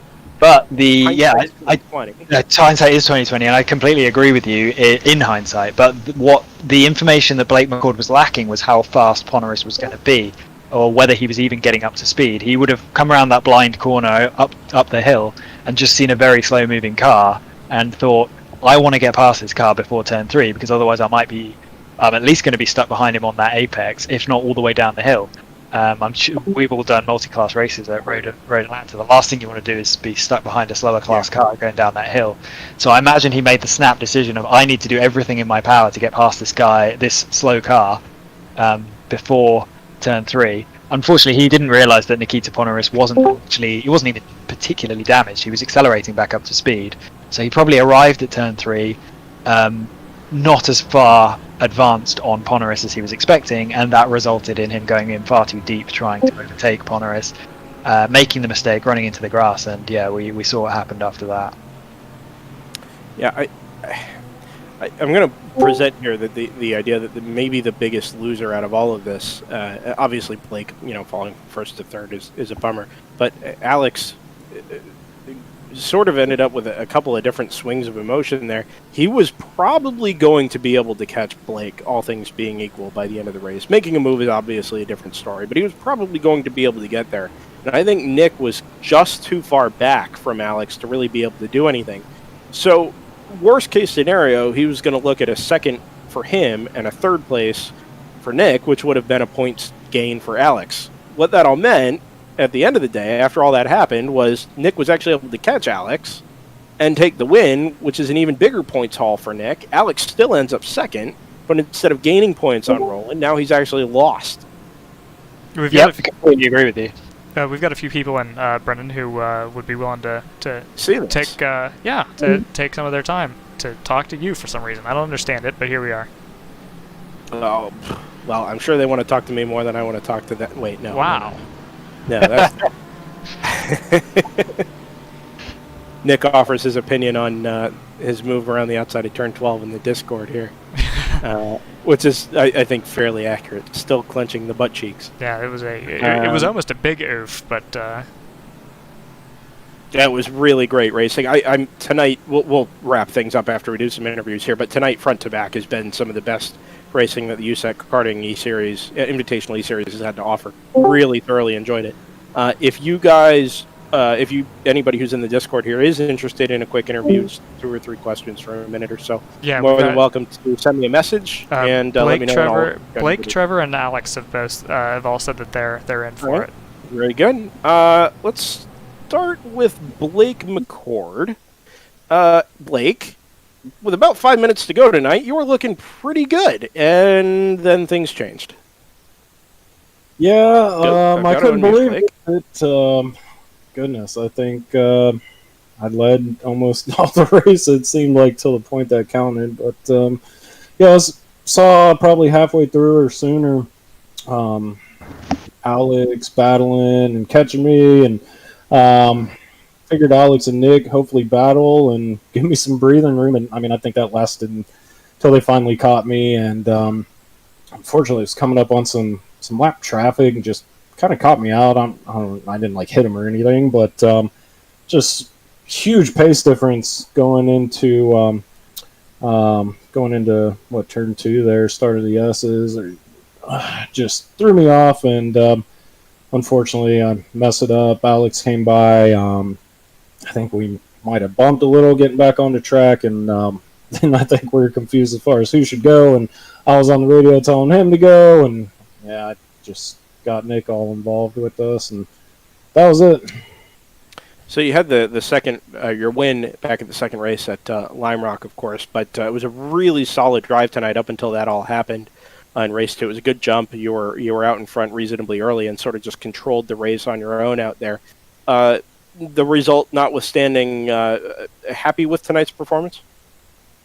Yeah, no doubt. I'm nitpicking, kind of not being too pleased with third, but definitely those guys belong ahead of me pace-wise. So absolutely a great night for the Bushnell Motorsports Park iRacing Team Mercedes. Really appreciate your time, Blake, and thanks for that, and congratulations to you on third, if that's any consolation from where you are or where you were, just with a few minutes to go there. We'll move to Alex Gomes. We'll stick with what we had at the front of the field there, our lead trio. Alex, I'll just let you talk me through the last 10 minutes or so. Oh boy, well, you were exactly right, Brendan. You talking earlier just about it seemed like I would have caught Blake if lap traffic wasn't being a bit finicky, and then I would have been able to hopefully get around him in time and let Blake kind of throw a block and keep Nick off my back to the end of the race, and that's not what happened. I think there was a lot of shenanigans happening with lap traffic. We had I remember one instant specifically in the last corner, there were two guys on the inside of the curb, and like one guy started merging, and I had to run way wide, and that was very nerve-wracking. That allowed Nick to catch me, and then I saw when I finally had passed Blake and everything seemed to be all good. I was about 2.2 seconds or whatever, maybe ahead of him.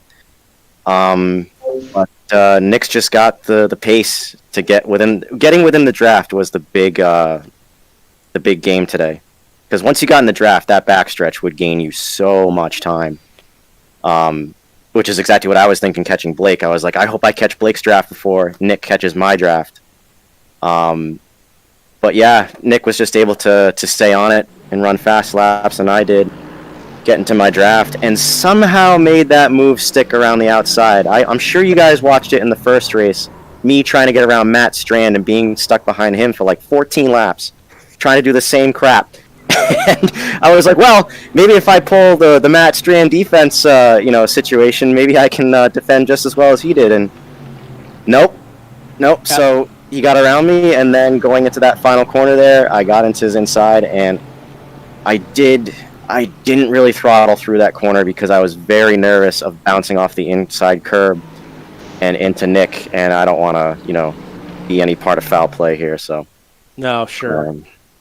It's funny you say that you threw it back to your battle with Matt Strand in race 1. We made the exact same comment where I said, even if Nick gets the run down the back straightaway and into the braking zone, Alex has been on the receiving end of this before, and maybe he does what Matt Strand does. Let's talk about that race 1. It must have been deja vu, lap after lap after lap, exactly the same thing from 7 to 10.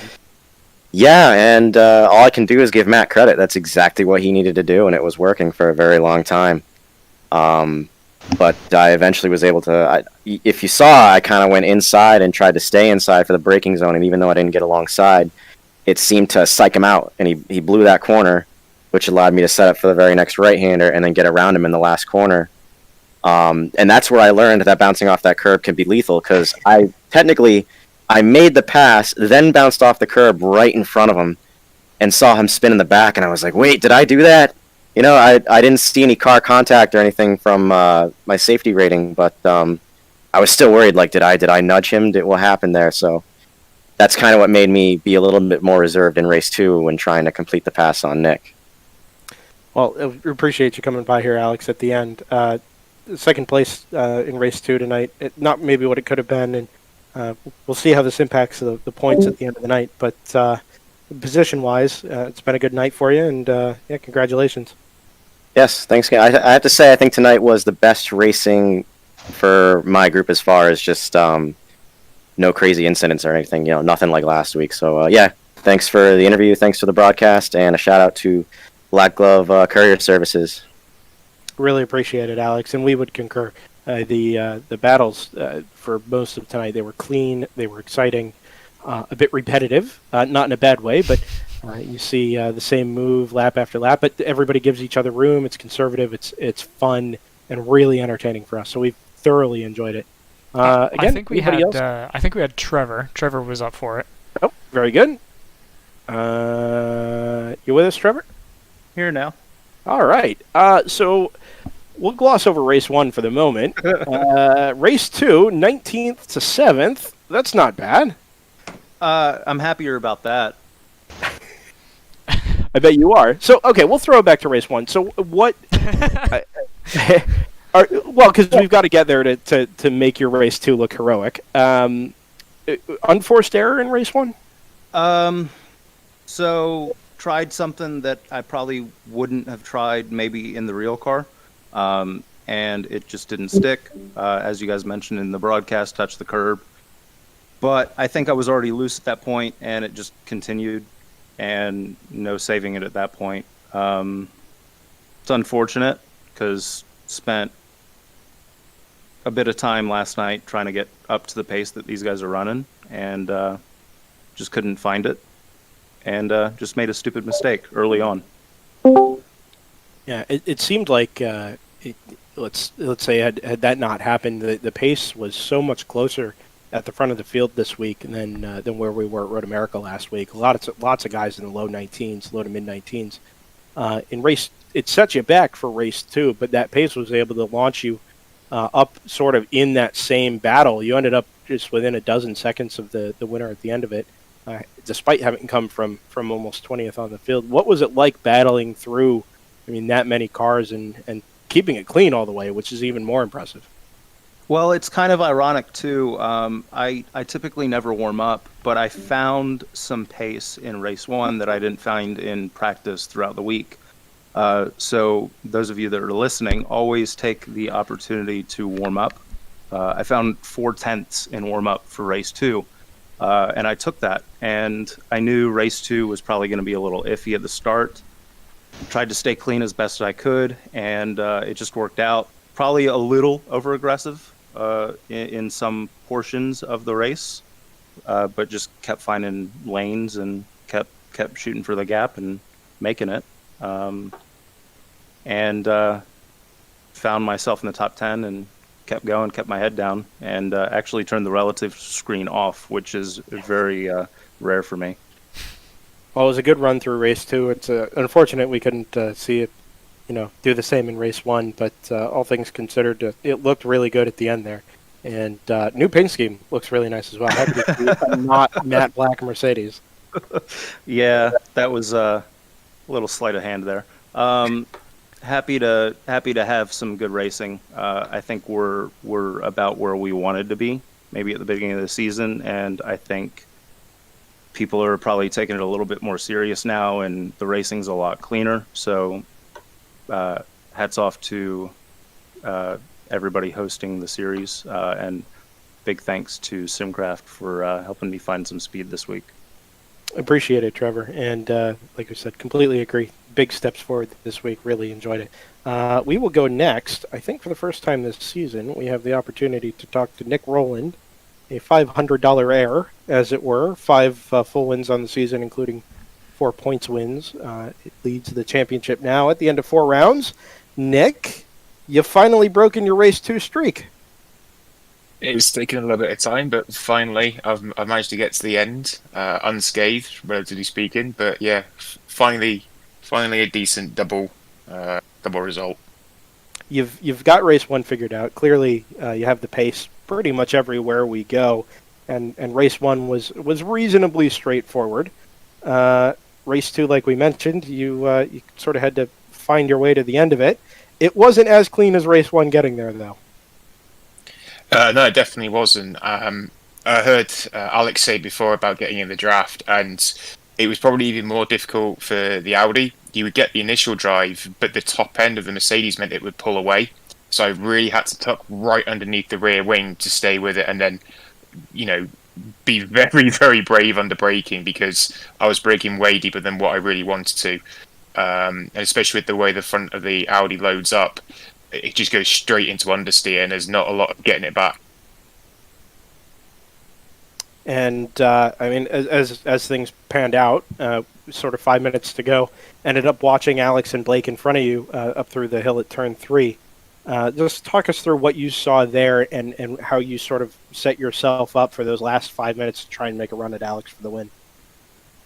Well, I was very focused on Alex and trying to chase him down, but as I kind of come over the crest of the hill, I saw, I think it was a back marker off to the left side of the track, and I think then Blake or it might have had a run in, but I didn't actually see it. I sort of arrived at it, so it meant that we had that concertina effect when we all closed up. Because I was, to be honest with you, at that point I thought that's probably third. I don't think I could get any closer to Alex. But when that happened, it gave me the opportunity to get onto the back. And then I think there was a slight mistake from Blake where he ran a little bit deep going up the hill or into the bottom of the hill. I got a run there, and then it was just trying to do exactly as I said. I tried to get as close as I could to the rear wing, going through the double right before the long back straight to try and keep in the draft as long as I could. And I mean, the move was exactly the right move at exactly the right time. I don't know. It didn't look like Alex could do much to defend, but as I've watched on the GIF you posted here in the Discord about 40 times now, it was a really, really well held and very sportsman sort of battle around the outside of turn 12. Yeah, well, to be fair, massive shout out to Alex because that was hell of a lot of fun going side by side like that into the chicane, then up and over the hill, holding it around the outside. Honestly, I was blipping the throttles like constantly, just thinking, please grip on the front end. I was so unsure if that was actually going to stay on track because I was getting wider and wider beyond the line. Knowing that Alex was going to be somewhere to my inside, I could every now and again just see whereabouts he was. But I think, to be honest with you, I got away with it because of the curb. I think as soon as he'd hit the curb, I was able to carry the momentum at that point. If he had probably missed that, I think it would have been a lot closer going into turn one. He probably could have defended the inside. So we'll just wrap up on this note. Looking forward to next week. We go to Indianapolis, round 5, 2 more races. You're leading the points now, but one of the points we've been making, looking at the championship tables, is that you've sort of used up your mulligans. Your 2 drops are 2 legitimately poor point scoring finishes, whereas Alex has been very, very consistent and maybe can afford one poor result. Does that change your mindset and how aggressive you are into the 2 races next week, or is it still business as usual, go and try and get 2 wins? I think for me, I would try and focus on race 1 more so, because race 2 has been a bit of a lottery generally, although tonight I would say was probably the best racing all round by quite a margin. So thank you to the guys we caught and the back marks and the blue flags, etc., because that was a lot better than it has been. But yeah, it's been I just got to try and do as much as I can. Like I said, because I already know that the drops are there, I've got to try and keep my consistency up to the level that Alex has had it at. So the points may look nice now, but I feel like I'm still chasing. Well, really appreciate you stopping by, Nick. I'm sure you've got to get to bed, but it's been great having you throughout the championship here.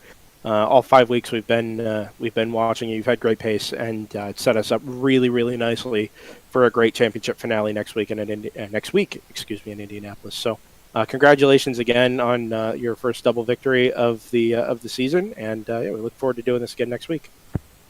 Yeah, 2:30 a.m. for me. So, cheers, to that guys. Night. Yeah, take it easy, Nick. Appreciate it.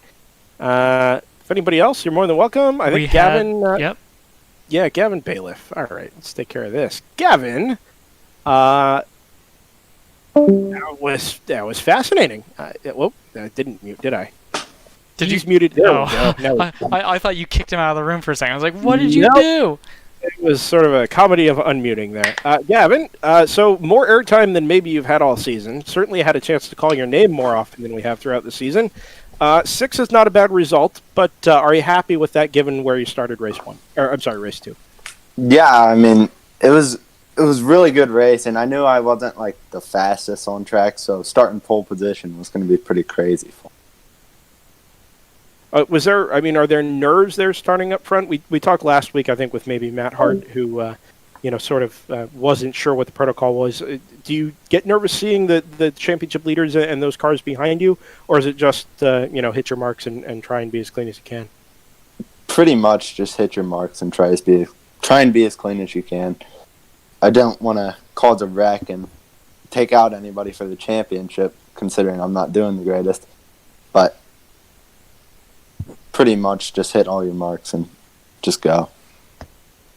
It's you ended up just I think 7.5 seconds was the margin from the leader back to you there in 6th. Your pace really wasn't bad. I mean, let's say the championship contenders have been more consistent throughout the season, but it seems like starting up in front of the field has kind of kept you out of some of that carnage around the midfield that we've seen through most of the season, and this is finally maybe more representative of what your season could have looked like. Yeah, for sure. I had some pretty good battles with a couple people. Well, it was fun to watch, and like I said, we finally had an opportunity to call your name a little bit more often tonight.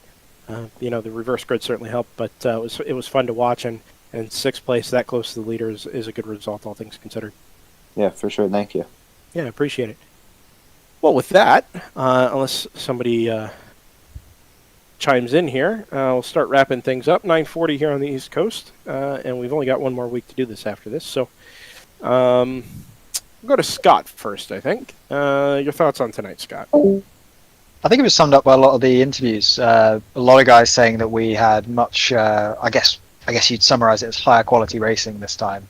There's much far less carnage, less issues with lapped cars. Part of that is, of course, going to be the fact that we had 10 less cars this time, and we weren't really missing any of that top sort of 15 that we've seen all year. So you can put two and two together to work out kind of the guys who are missing, and they may have been some of the ones causing problems. But I don't think that was everything. I think even amongst the top 10, we saw very little in the way of contact and spins, maybe 2 or 3. I think we had one issue with James French and Reed Sweeney in the second race, and I think I remember one spin in the top 10 in the first race that was due to just 2 cars racing. Other than that, like it was all kind of summarized as such with the Roland versus Gomes battle at the end. Both drivers again in their interviews saying explaining how they were racing really hard but giving each other respect and the room that they that each other deserved, and it ended with some really high quality racing. And my prediction, my hope of a cleaner start to race 2, where we could see a proper sort of reverse grid style of race, where we see the faster drivers having to pick their way through the slightly slower guys from the back end of the top 10, actually happened this time, rather than just a complete mess and a shuffle at turns 1 and 2. We got a really good race out of that. So the series starting to look like it was probably designed to be in the first place. And then obviously, as we know, you and Nick discussed it, but we got a really interesting final round coming up. We got 2 guys really close in the championship. One who has room to one who's technically slightly behind on points, Alex Gomes, but he has room to really go for it because he's got dropped rounds in the bank that he can cash in if he needs to, if he has a disaster. Whereas Nick Rowland has been kind of the class of the field all season. He has a small points lead, but he can't afford a single issue. 1 5th place result would probably be enough to put Gomes ahead in the championship, based on the fact that Nick has nothing in the bank in terms of drop rounds. So yeah, we got really looking forward to next week. I'm hoping we can see even better racing, at least similar to what we saw today, which was really enjoyable to watch, and a really, really interesting finale to the championship. I will sum my thoughts up in a minute, but I can only agree with everything you just said there. We'll go to Joseph. Yeah, I think this is going to be a really boring wrap-up, because I kind of think the same thing. I was very pleasantly surprised with the quality of the racing. People were going side-by-side in places that, I mean, in a lot of iRacing pickup races, top split, those don't go well. So I think people are really getting a feel for each other and how they race, and they're feeling each other out. And I think it's been really encouraging to see. I'm really excited for Indy. The thing that interests me about Indy is that's not one of the more well-traveled tracks on this calendar, right? It doesn't get quite the laps that these other rounds have had. So this is going to be a lot greener track for a lot more people. And so I wonder if we're going to see a kind of reversion to the mean, or if we're actually just going to see this kind of gradual improvement in quality of racing. You hope it's the latter. Either way, it'll be pretty interesting. I think that's a really, really good point about Indianapolis next week. I think that, like always, the cream are going to rise to the top, and hopefully that includes our championship contenders, Alex Gomes, Nick Rowland, even Reed Sweeney, I think, to an extent, is probably still in the mix moving forward. But, you may see those types of drivers, those more... They've got more time in the GT3 cars to be able to adapt to a new circuit more quickly. We'll see what kind of racing it provides. It's not necessarily a GT-centric circuit either. It doesn't necessarily suit those cars as well as, say, a Road Atlanta. It's maybe not as dynamic. It's very flat.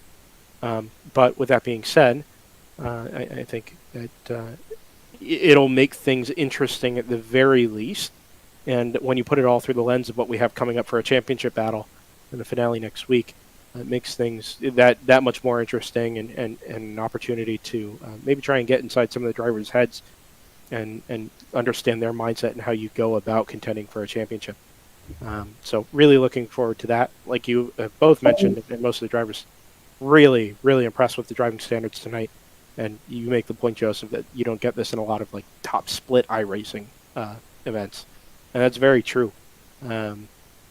Very solid all around, really good racing, very clean, very sporting, and what you would expect from actually being on track together, whether in karts or in cars. So really thoroughly enjoyed it, and yeah, moving forward into next week, it really just a great conclusion to the season. There's still $200 on offer, of course, for entries to the SimCraft 24 Hours of Orlando in 2021. Nick Rowland's already snatched up a hefty amount of that, but plenty to play for next week, and then obviously our Points Championship to come as well.